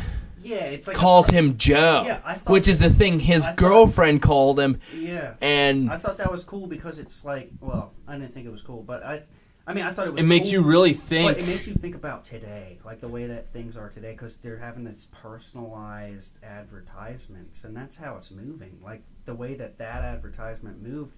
Like today, you click on something. And then when you go to like back to something else, there'll be advertisements for like if I go to Musician's Friend. I'll say, like, if I go to Musician's Friend and look at guitars or something like that, I'll go back to, like, read an article, and then there'll be advertisements for Musician's Friend in there and stuff. Yeah, and it's like the instrument you were looking at, yeah. And it's just, and, like, it's kind of weird, but, like, that's how it's going. Like, you're going to be walking down the street, and there's going to be holographic advertisers coming up to you being like, hey, Kevin... heard you were playing the guitar the other day, and it's just like, this is fucking creepy. Wow, cool. Creepy. See, that's completely different than what I thought about it, which that makes it cool, because I think one of the nice things about like ambiguity in movies is it lets it up to that kind of thing. I kind of thought of it like, I almost thought, oh, well, maybe the girlfriend earlier was kind of just generically calling him Joe, and that's what they're designed to just call whoever they're with. And John Doe. Like yeah, so it's kind of like the thing where, like, earlier, you know, she's programmed to love him, but, like, there's kind of signs that you're like, oh, well, no, she's got these elements to her, and then that happens, and you're like, was she special? Was his relationship special, or was it all nothing? Like, just some weird things to think about. And there's a lot of that kind of stuff in this and in the original, and like this whole mythos and everything. It's like, just kind of made me think of The Sixth Day when his buddy had the holographic girlfriend, and it's just like. It's like, oh yeah, let me please you or something like that. And people are like trying to kill him. He's like, let me please you. And it's like, Jesus Christ. Like, just programmed for that. But like, I think that was funny. Yeah. We're sitting here talking about like good movies and then Sixth Day comes. That's all right. Sixth Day is a good. I enjoy the Sixth Day. Yeah, it's got Terry Crews in it. It's a fun sword-y movie, you know. Makes you think a little bit, trying to figure out which one's which. Oh, yeah. It's the same story as the 2049. They're exactly the same movie. My life is a lie. No, there's just that one aspect. It was just that one thing. No, Kevin, you ruined it for me forever. Back to 2049. What about 2059? 10 years later. They're all dead. 10 years gone. They're all dead. Bringing episode 7 back, baby. Woo! Zeppelin! Zeppelin doesn't go away. All the guys talk about stuff in podcasts, baby. Hell yeah. I also kind of wrote down here. I wrote like innocence in the replicants. Like, there's a lot of stuff in this one where a lot of the replicant characters actually have like kind of like a lot of like innocent aspects to them. Like, even in the beginning, Dave Bautista's character, he's not really assaulting per se. He's kind of more like in defense of himself because he's being hunted. They're more advanced, if you think about it. And they're more human than human. Not really, but that's the tagline, man. Don't you take this away from me. Yeah, I mean... Yeah, take it away from me. I will. Give it away now. I'm gonna take it. Take it away now. Bam, bam, bam, bam. That's what Blade Runner needed. It needed a Red Hot Chili Peppers soundtrack. Yo. I think they needed the band from Star Wars. Yo. One of those so guys. you remember like those really shitty like bro movies from the 90s and 2000s where it was like Dude, Where's My Car kind of thing? Yeah. I own Ashley Dude, Where's My Fletcher's Car? movies. like yeah, bro, let's go on an adventure. Like those things, you know how their soundtracks are just this garbage pop punk bullshit? Take that. I could afford. Take that and throw it in Blade Runner. It's the bro cut. It's the sixth. It's the final bro cut. And then it's just like during the scenes where nothing's happening, instead of that gorgeous synth music, it's the most final cut because they couldn't afford to make another cut after that. I had $13, so I got royalty-free pop punk. Oh God, no! That's the lowest life form in the universe. It's pop punk. Destroy it with fire. Kill it now. God, no. Oh, it's breeding. No. Oh, no. God, no. No. Put Green Day down. Sum 41, die. That's right, Creed. You can hide away too. Fucking oh my God, that's funny. Blink 182 just like came out behind I have from no a idea rock. how we get into Blink 182 from No, we're Blade just talking Runner about like 2049. so really. Could you imagine though? You're watching Blade Runner. It's got like it's a shitty pop punk version. That should be a new meme. People just throw different kinds of music over Blade Runner scenes and just make it outrageous as fuck. Like how perfect! Like it's funky music in the one where he's shooting her through the pane glasses. Get down, get down, get down, get down, get down tonight. And she's just getting gunned down in cold blood. Like that should become a thing. I'd love that. I'd love Blade Runner memes. You know what? We're starting them. We're gonna do Blade Runner memes. It's the new. It's the new page, new channel. New channel. We're gonna sell them out. We're gonna be the first charged meme service. $13 a meme, premium. Invest in Bernie memes now. It's, God. people would literally be investing in memes. Yeah. I heard somebody was talking about that though, coming up with a thing where it was like people had personalized memes, and then you could trade your memes. But, like, only, like, one person can have that meme. Sounds stupid. But then part of me was like, that's a cool idea for a site thing, but, like, what if, like, all of a sudden somebody's just like, well, why wouldn't I just go find that meme, or I just download your picture or whatever? And like, then just write stuff over top of it. just Exactly, like, yeah, so it's like, this is mine. It's original. Blade Runner. First time I ever heard Blade Runner, I thought it was the movie Rollerball. And I know that sounds crazy, but the reason why was because I thought, like, Blade Runner, I thought it was the sequel to, Rollerball. So it was like, this guy goes skating. Blade and he... Trinity. Oh, No. Blade Trinity is fucking awful. I thought it was... It's Blade 4, Blade Runner. Blade Runner. Oh, Blade Trinity. I don't know how Ryan Reynolds still has a career after Blade Trinity. I thought it was a direct-to-VHS movie or like direct-to-DVD. I looked it up. No, apparently it had a theater run and just nobody wanted to see it. I think my dad went and he was like, there was nobody in the theater opening night. It's like, well, that sounds like Blade Trinity, all right. It was, I mean, That's funny. I don't think any of the Blade movies are really that good, but the third one's especially bad. Yeah. The first one has some terrible CGI at the end. The second one's all right. It's got Del Toro's direction on it, so that's kind of cool. But Blade Runner 2049. This is the Blade review that you're gonna get. We're not talking about Blade anymore. Yeah, we should do the Blade series. It's all 3 Blade movies, the television series, the animated cartoon, and Blade Runner. Just like it's like, Yeah. I was Blade doing 4, Blade, Blade so fuck it, Blade Runner. The last Blade Runner. There's also a documentary called Blade Runner about that South African guy with the like Blade Legs who won like the Special yeah, Olympics yeah. running thing, and then he killed his girlfriend. Really? You know that like Oscar Pistorius guy. You don't remember hearing that? I didn't know they. He I remember fucking- he did the Olympics thing, but I didn't hear about. The Yeah, he girlfriend. that was like the next year. Like he killed her or something. I'm too famous now. Fuck you, bitch. Ah! He's like, I had my legs blown off, so thought I'd beat her to death with my club. PTSD. I thought she was a bomb. She said, "This is the bomb," so I killed her. Oh my god, let's not make fun of veterans. That'd be bad. Anything else you want to get to with 2049 there? Well, that's like a couple of years in the future. No, it's 30 years in the future. It's like 30 years, actually. Yeah, we'll be 50. We'll be 50 then, so we'll be cool. We'll be cool.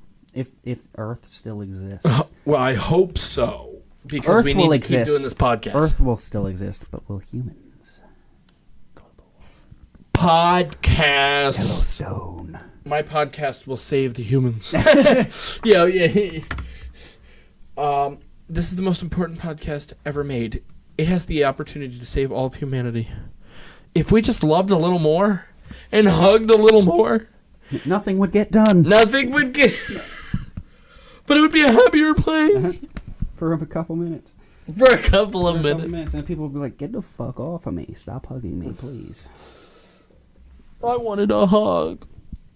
Nobody ever hugs Speaking of me. hugs, Harrison Ford got to hug his daughter for the first time in Blade Runner 2049. Spoilers! Spoilers! Probably should have said that before the very end of the movie.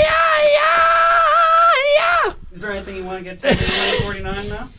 Anime pornography is not my specialty, Kevin. Well, good thing that. Oh, you said 2049. I thought you said 2069. Okay. Blade Runner 2049. Man, they added 2000 to it. Man, I'm pretty old. I thought it was just 69. There's 71. And there's also 101. titties.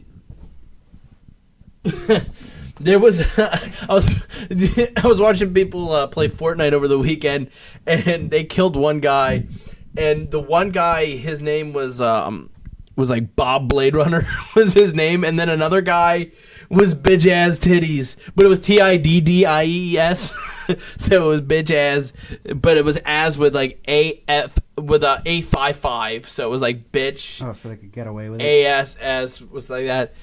Titties. Oh, and I think on the bitch it was a 1. So it was like B1TCH A55 TIDDIES. So these people are pretty crafty. Is what These are he's crafty getting at. motherfuckers. But yeah, so bitch ass titties, man.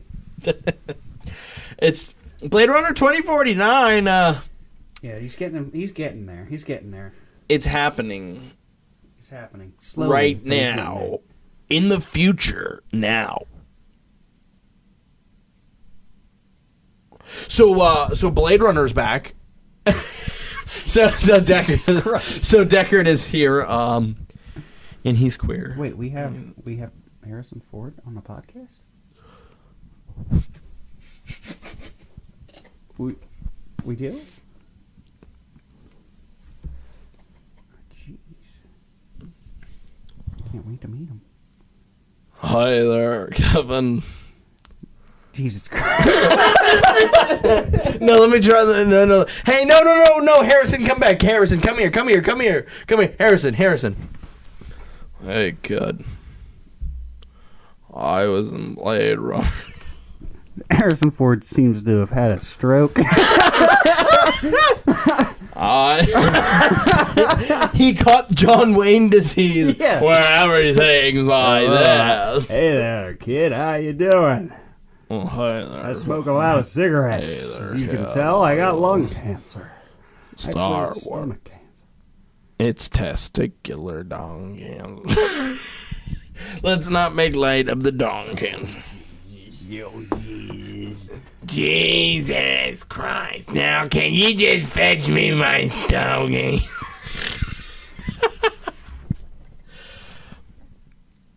Nothing says Blade Runner quite. Stargate SG-1. Stargate is the original Blade Runner.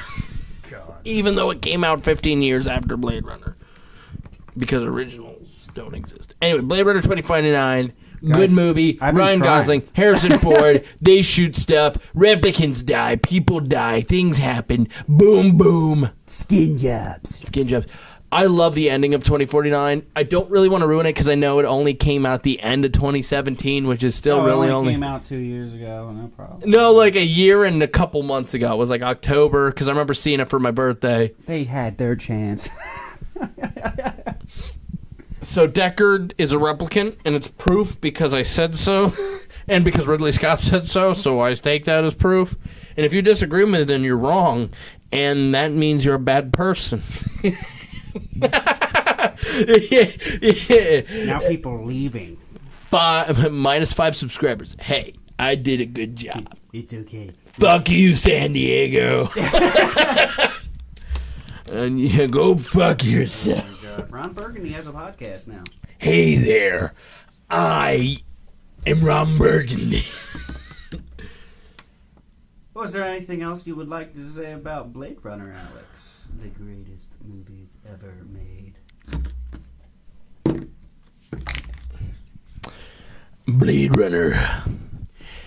Great film. Solid 5 out of 5. 10 out of 10. Gold star. Yeah. That good. So definitely watch these movies. Definitely check them out. I just... Yeah, guys. If you haven't seen Blade Runner yet, definitely go out and check it. And if you have seen Blade Runner, go watch it again. Because go. Because you need to. You need to see it again. And even if you just watched it, you haven't seen it soon enough. Yeah, and then you pair it with 2049, which is one of the best sequels ever.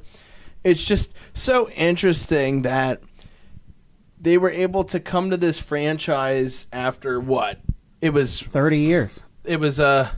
It was 35 years. Yeah, because the original was like, 82. They basically it's like 35 years. They had an exact time between the two. It's based 30 years. There's 30 years between it. I mean, there are a couple more years, but yeah, but it's one of those really interesting things that I just really think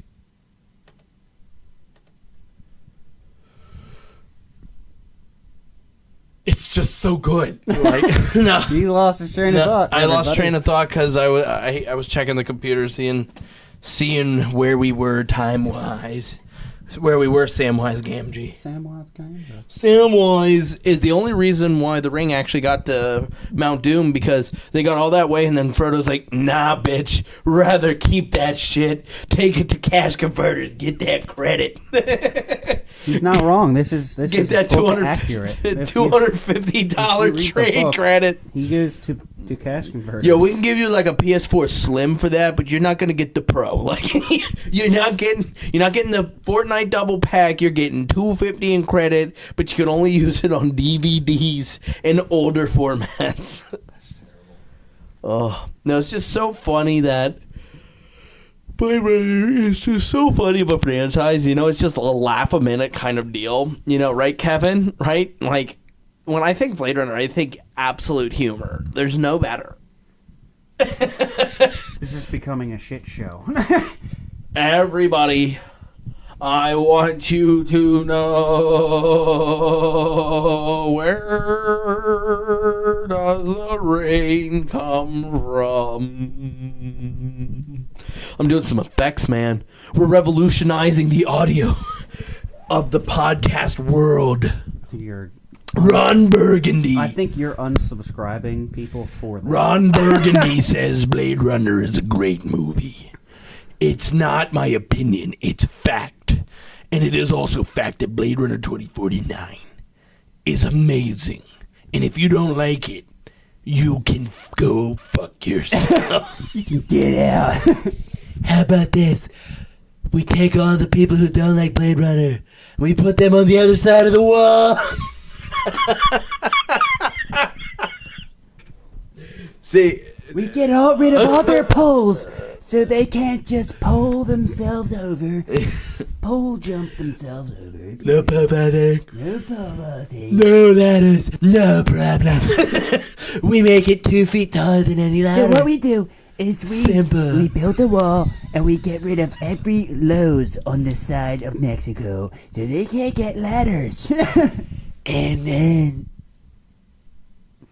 Blade Runner 2049. 2049. Then we're gonna make 8,000 more. Blade Runner. What if they just like started doing like? I had somebody tell me they're like, wow, Blade Runner. They're like, I missed the next 2047 of them because it goes Blade Runner, which would be Blade Runner 1, and then 2 through 2048 are missing. So he's like, I missed a lot of Blade Runner. This guy's been active. It's like, whoa, Ridley Scott, let's see, what has he done? Oh, 2,047 movies over the last 2 years. Made some money. But yeah, no, all in all, I definitely say check 2049 out. It was my favorite movie of 2017. Like, It was like incredible. It's one of the best movies of the decade. It's one of the best movies of the century so far. I think it's everything that can be right about a modern sci-fi movie in an era where modern sci-fi really fucking sucks. But for the most part, there are lots of examples. I like the Planet of the Apes movies. I like the new ones of those. I love The Rival, which is obviously a suggestion I have for 2049. I think suggestions would be kind of maybe where we want to go to for these movies. Like, we could do general suggestions, like any movie we saw that we want to talk about. But I also was going to do, like, based on the movies. So I don't know if you want to... I was going to do the ones based off the movies and then just general. Actually, no, we have one more thing. I totally forgot. We didn't talk about the anime much. I know it hasn't officially come out yet, but it's done by the people who they did Ghost in the Shell Standalone Complex, which is a really good anime. So I trust that they'll do a good job with the Blade Runner one, and that's really cool because never in a million years did I think... I remember when I saw Blade Runner, like, change the game, and then I heard, like... And then it was like months went by and it was like all of a sudden rumors about 2049 came out. And then all of a sudden like a couple of years went past and then it came out and I was like, oh my God, here it is. And now there's an anime coming out. I'm like, there's more Blade Runner, man. Whoa. So I think I'm really pumped for the anime. I'll watch it. I'm not a huge anime guy. Like, I mean, I know I have every Dragon Ball Z thing under the sun. And I have, like, Cowboy Bebop and, Ghost in the Shell and that stuff. But I'm not only anime. Like, I know some people who have as much anime as I have movies, which that's hard to believe because I have all of the movies. But that's what I hear. That's what people say. They joke. They're mean. I'm bullied on a daily basis. People ask me how I'm feeling, and they're just bullying me. Well, I got a suggestion. I mentioned. Yeah, you got a suggestion. Nice. It's Star Wars like Episode 2. Great movie. I mean, come on, all the Star Wars is. The Sixth Day. If you haven't seen that. Oh, Sixth Day. It's actually an R.A. Arnold movie. How about Sixth Sense while we're at it for doing that? If you want a good Arnold adventure, no, it's a fun one. Yeah, it's better than The End of Days, which that one's fun, but oh my God, that one is. It's a lot better than Last Action Hero. Oh, come on! Last Action Hero has a great soundtrack, though. You got to give it credit. Megadeth wrote a song for that. And they're the best of the big four, so I don't get what's the joke here. What is the joke here? But like, if you look at Last Action Hero, their soundtrack though, you have AC/DC, Megadeth, Alice in Chains is on there. Well, think about There's it. all sorts of. It's a great soundtrack. That movie's about a movie that's about action. So like, of course they're gonna have AC/DC and all that shit. They're gonna have all the bands that should be in an action movie. Yep. But they wouldn't put it in there because it's too obvious. Like all the hardcore ones. I have a blast with Last Action Hero, though. I'll be honest. I think Rob Reiner directed it of all people. Yeah. And Rob Reiner could do no wrong for a long don't get me stretch. wrong. It's a good movie. No, let me check on this. It's a good movie. I don't want I'm just saying the credit Sixth the wrong. Day is a better movie than that movie. In my opinion, everybody has their own opinions on things. I can't believe you just said the Sixth Day. Wrong. Well, let's look this up. Yo, we're gonna do the IMDb test. Okay, so Kevin says Sixth Day. Terry Crews was in. Sixth Day has a 5.9 Oh god. and a 49 on Metascore. Let's check out. They're about equal. Yeah, they probably are about. Well, let's see though. This could go my way. I'm hoping. 6.3 and a 44 Metascore. So let's do that math. They were pretty equal. They're like dead on even when you average them. Let's see. No, it was John McTiernan, the guy who'd done. He had just come off of Die Hard, The Predator. God. His Rollerball is one of the worst movies I've ever seen, but it's because the producer raped it. But to the Ron he went to Burgundy. jail because he tried to kill the producer. Like, I'm not joking. John McTiernan like put a hit out on the producer because he ruined his movies. So he's like, "You ruined that. You ruined my career. I'll ruin you." The Ron Burgundy podcast. He kept going like, "Oh yeah, let's talk about some." It was like a Christmas podcast.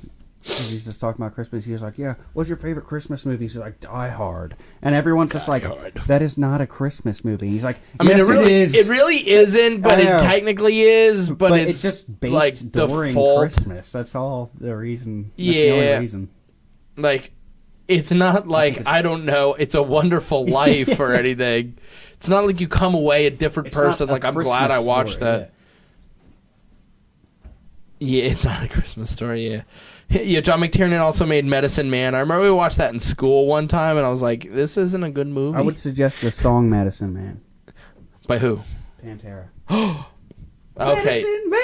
Yeah. He also did Hunt for Red October. Was John McTiernan too? So listen to this. This is what happened He had with a his good- career. He had a good Well, listen to run the- before he went to Yeah, so he had made a movie called Nomads, which I've never heard of before. It's a horror mystery thriller because, every director starts with horror because horror's only for idiots, right? Because that's what I hear. And, because nobody could actually just make that stuff up, right? No, it's true that horror fans are just bumbling idiots, right? Well, you're a horror fan, and That's you're pretty what I'm getting at you here, Kev. bumble a lot. Oh, man.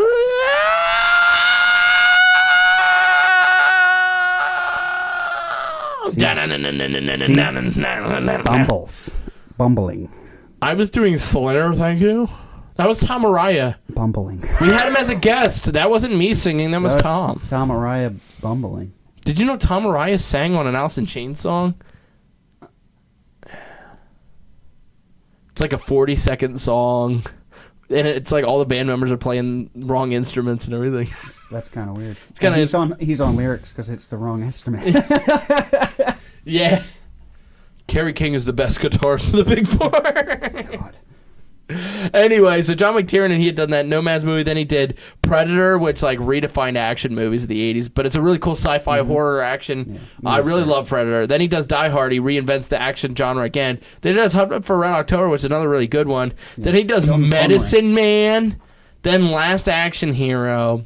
Then he comes back with Die Hard with a Vengeance, which is pretty good. But How does he write The Predator with Arnold and then go at Last Action Hero? I mean, it's a good movie, but it's not Predator. Like, Predator is fucking... Last Action Hero was, like, written by, like, four people. Shane Black did the screenplay? Wow. I mean, it kind of makes sense, but... See, I like Shane Black, but I also, like... Don't like him? Okay, I'll put it... a love-hate relationship? No, like, Kiss Kiss Bang Bang's a great movie. I love the other guys. I enjoyed The Predator a lot more than everybody else did. Iron Man 3 I thought was pretty good for a Marvel movie. And then, yeah, Predator, he was Hawkins. Stephen motherfucking Hawkins. Motherfucker. Well, did you have any suggestions there? Anime. No, okay, so your suggestion was what again? The Sixth Day. Sixth Day. Yeah. Yeah, and when we went on a tangent just making fun of... Yeah, The Sixth Day. Like, the sixth day is definitely better than Last Action Hero, and then they have the same rating. I mean, relating it to Blade Runner, it kind of has like a darker. Like it has a darker feeling to it. So. I mean, that's my and connection. fuck it, if you want to do it, End of Days. If you want an interesting Schwarzenegger movie for some reason, throw that one in. Oh, you want to watch Eraser? Oh, yeah, Racer. Best movie ever. That was a good one. It's not bad. Yeah, it's pretty You got any suggestions? I have suggestions. I have ones based on the movies here. For the original, my suggestion odds are... I said a couple earlier, but Drive, I'd suggest that. I could throw that one for both of the movies. But I'd throw down also... The Hitcher, you get Rutger Hauer doing this thing. It's pretty cool. If you haven't seen Alien because you live under a rock, do that. You sure you don't mean The Hitchhiker's Guide to the Galaxy? What the fuck did you say? It's got that guy from The Hobbit. Oh, yeah, you know that guy. Thank you, Kevin. Thank you. Now I know. Bilbo Baggins from The fucking Hobbit. Jesus It's Christ. got Bilbo Baggins. It does. That guy's a good actor, though. I love Marty Friedman.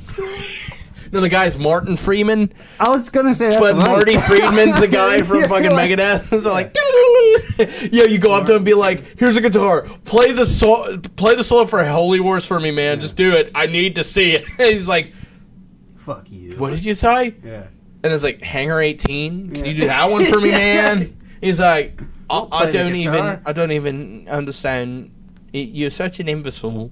You have a lower intelligence than algae. Algae. It's like, hey, I'm definitely above a legume, and I'm definitely above algae, and I'm definitely above a potato. I might not be smarter than an acorn. I'm smarter than a potato, but I might not be smarter than a potato. I'm one whole potato. I am potato. Yo, I saw one of those where it was like this kid gets a sword, like holds it in the air, and he has like a fucking derp face on. It's like, I is potato. And it just like cuts to black. And it's like this whole story. Like, it was like a cut of him walking, another one walking. The kid who would be king? He is whole potato. Oh, God. I am red skin potato with 3 less carbs. No, that's an inside joke. On to others. Ew, ew, no.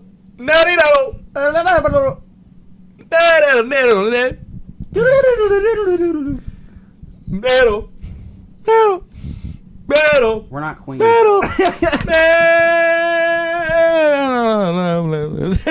So another one I would suggest. Well,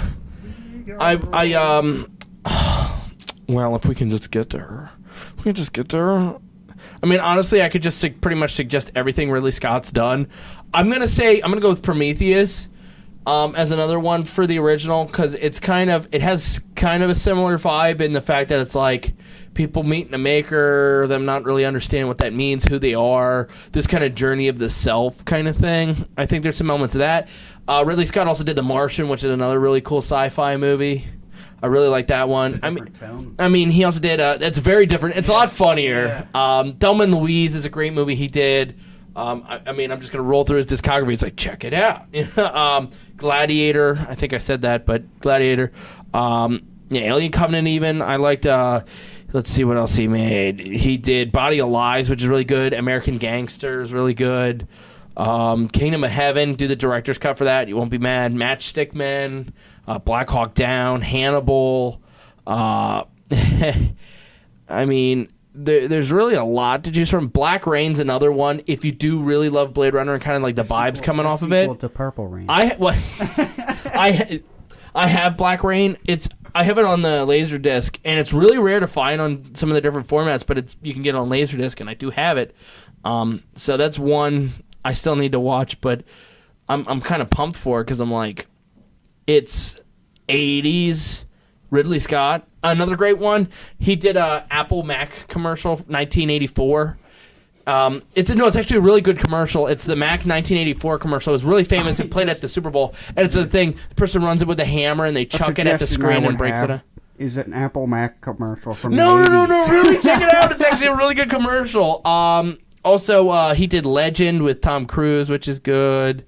He did a Roxy Music video for Avalon, which that's cool. And it's cool that he's in Roxy Music. I enjoy Roxy Music for the most part. He also made The Duelist, which is really rare to find, but it's supposed to be really, really, really good. So I really want to catch that one. So those are those suggestions. And then for 2049, just a couple suggestions for you would be some Denis Villeneuve movies like Arrival, which was really good, which I really like that one, and Dune he's working on, so I say look forward to that. Also kind of similar vibe. Trying to think of like a modern sci-fi that's serious and make you think. Donnie Darko, I think, fits that kind of. But I would say Donnie Darko fits the fits Blade Runner more because there's multiple cuts of it. Different ones do different things. There's an ambiguity to how things go, what happens to people. I love Donnie Darko. Also, I don't know. Have you ever seen Donnie Darko? No.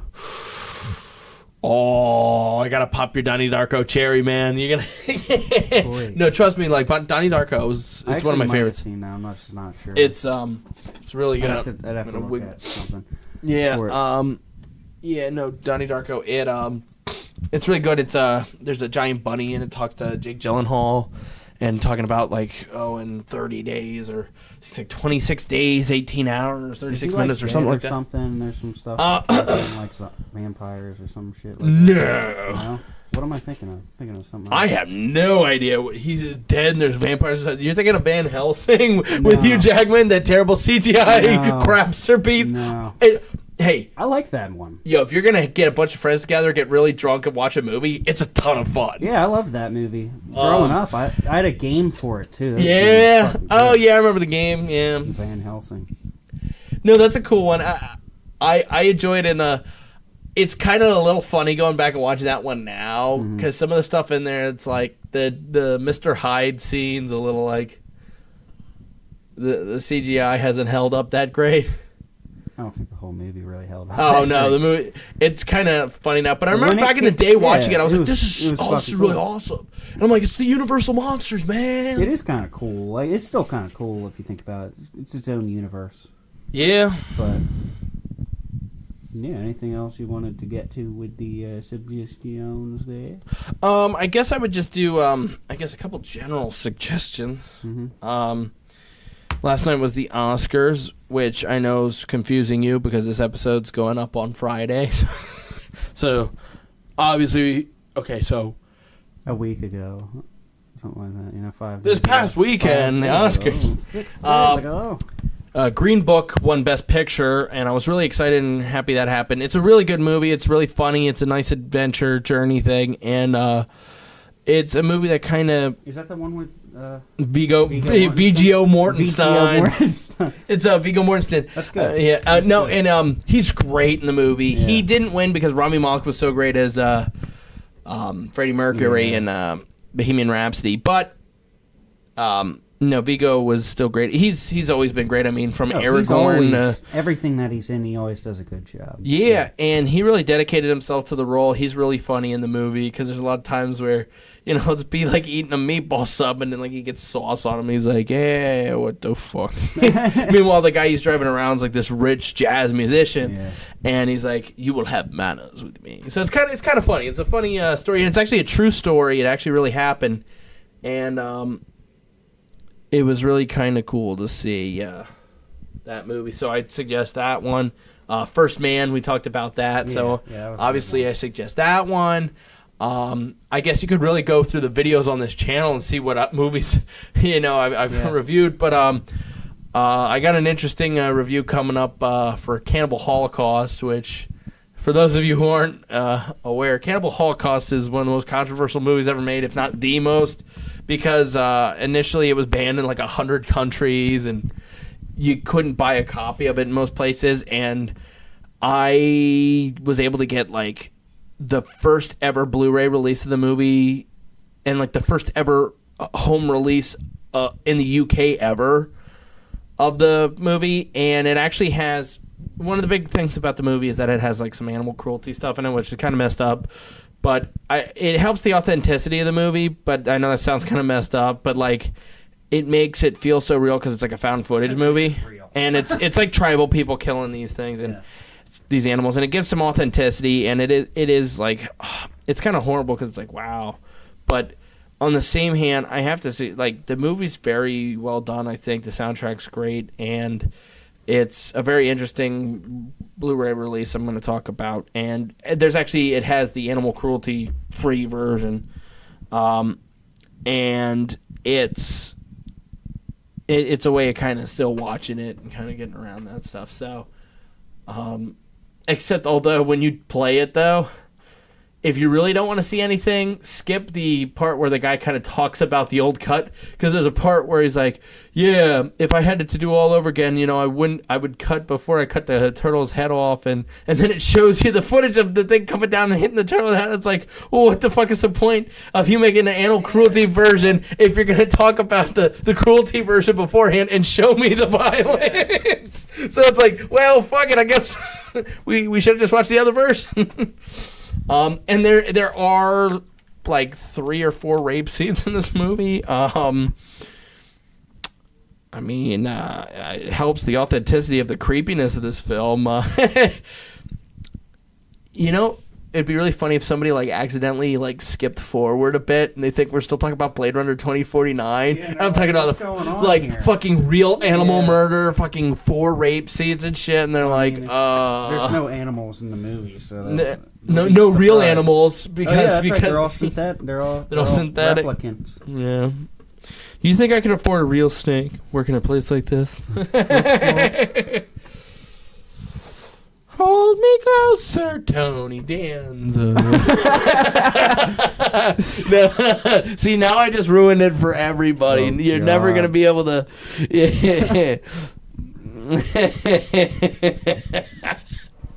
But so I do suggest Cannibal Holocaust. So for like people who have a strong stomach and want to watch a very brutal found footage horror film. You're easily offended. I mean, it's an art house film. Let me be real. If you guys are listening to this podcast, you're probably not easily offended. Yeah, but it is like an art house film in that like it's really creepy. It builds a really kind of creepy atmosphere, and there's a lot of like weird kind of stuff going on. A lot of like weird kind of like visual things.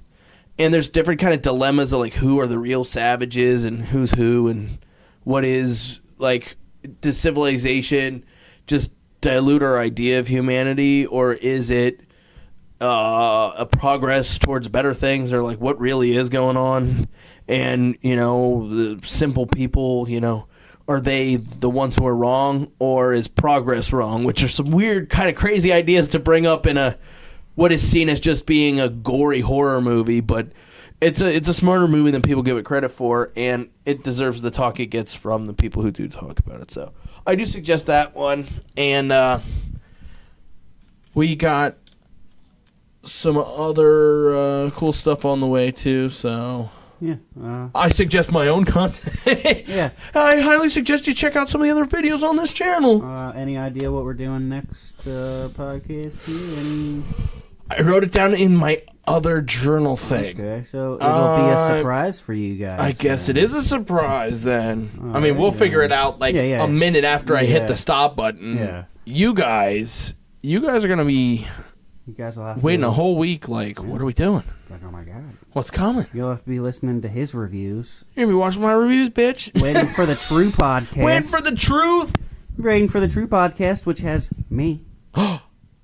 Wow. The artist known as me. The artist known. Yeah. Oh no, it's him. Yeah. It's me. M.E. Yo, Kevin. Oh my God, it's Rapmaster M.E. It's K Mills over here. It's K. Yo, there we go. DJ K Miller. The killer, yo. K Mills. K Mills. DJ K Miller. Yeah, we got a name for me now. DJ K Mills. Little Kevin. Yeah. Little Kevin. Little Kev. Little Kev. The artist formerly known as me. Yeah. Oh God. We thought of everything. Yeah. We are the future. The future of entertainment is the Guys Talking About Stuff podcast. It is not only the greatest podcast ever, but the smartest thing ever invented by anybody. Yeah. This was Pretentiousness with Alex and Kevin. Well, as always, everybody, don't forget to subscribe, like our videos. You like that shit? Rate whatever you want in the support us, comments, guys. You guys, we want comments, man. Yeah, for real. I go through. I tell you guys to comment every time, and you guys have not commented yet. No, we do have some comments. Okay. We do have comments. All right, And a lot of times, like when we live stream stuff, people comment while it's streaming, but apparently those comments disappear, which is bullshit. Okay, that shouldn't happen. So like, there should make it was so it one. stays. Yeah, I know. There was one where like people were commenting during the video and they were like, giving me stuff, and I was like, "Oh, this is cool." I responded, and then like the video was up, and I was like, "We have no comments. That's bullshit." Yeah. No, I remember the comments. So, We'll figure it all out. Yeah. But, yeah, guys, don't forget to subscribe. yeah, and Come back next definitely. If you have any ideas for other episodes, Yeah. put that down in Yeah, the comments. Yeah, But, we appreciate any. We want to get it to the point where we can, put some up for voting, and you guys can vote on which ones you like the most. Yeah, we'll probably have to do that like a week or two beforehand, but we'll start doing that pretty soon here. Oh yeah, Get something structured up. So get that shit get rolling. you guys involved in the process here Oh yeah, and get stuff rolling better because we love you guys. I love you, baby. I've never met you, but I love you. I do know you, and I love you. I've always loved you.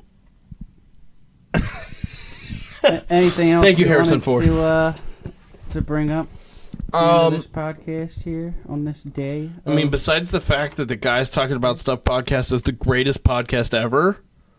I mean, other than that, which is fact if you look it up, and other than the fact that Blade Runner is the greatest movie ever. okay, that is definite. Like that's divine right there. Like, And then on top of that, like, yo.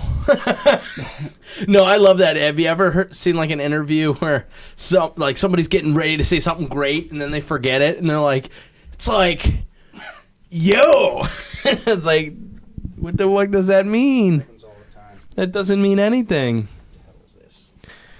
That is Big Chungus. Chungus Fungus. I am the Chungus boy. We are really annoyed. We are the Chungus boy. Caillou.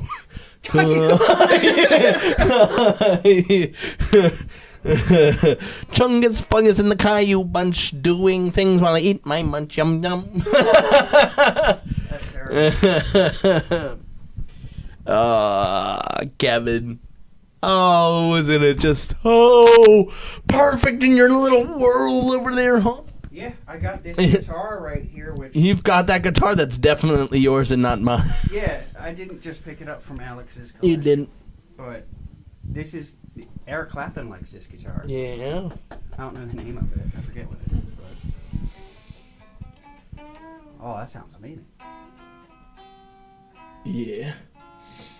There's also a string missing. There is a string missing, but it's one of the unnecessary ones.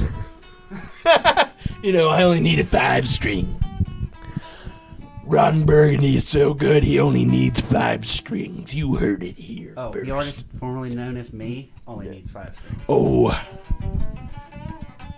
Ron and Me, the story of rock and roll. We have naked babes on the cover with stickers over their nipples that say vote for Ron Burgundy. And then we have one on their butt that says vote for Kevin. San Diego means a whale's vagina.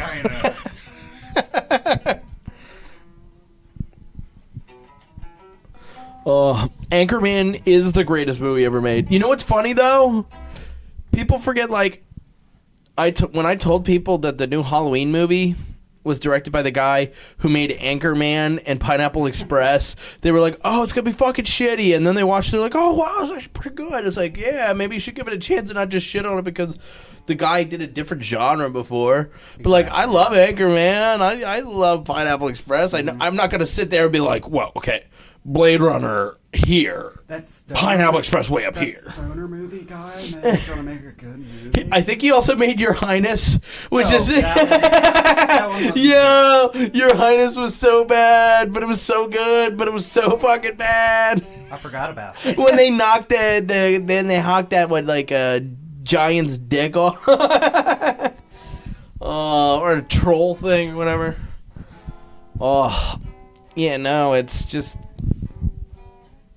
Isn't it just magical? Blade Runner is just so magical. It's just so good. We're going in loops now. Loops are the only loop in the loop. As long as there's fruit before it.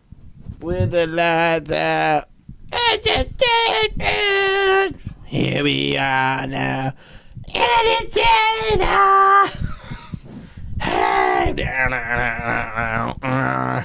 Well, it's been nice having you. So, guys, it smells like Blade Runner spirit in here. Yo, I know this is all like outtake bullshit stuff, but I think we should keep it in the episode. Yeah. Do you like it, people? I think we should restart the whole episode. I think we should give up on life. I'm a disappointment. And I can't come up with a disagreement with that statement. Oh my god. Oh my god. Okay. Next Blade Runner movie needs Nick Cage in it. Am I right or am I right? You're wrong. Yo, what if Ryan Gosling's character would have been played by Nick Cage? What?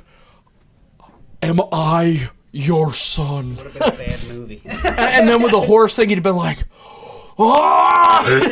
You know, when the freak out scene when Ryan Gosling like, does that, and or they just take a clip from Ghost Rider. Yo, fucking Ghost Rider is so bad. But I give Ghost Rider a 10 out of 10 on a enjoyability scale because Nick Cage is the most. I have so much fun watching Nick Cage. Did you hear the Holmes and Watson won the Razzies? Yeah. They won an award.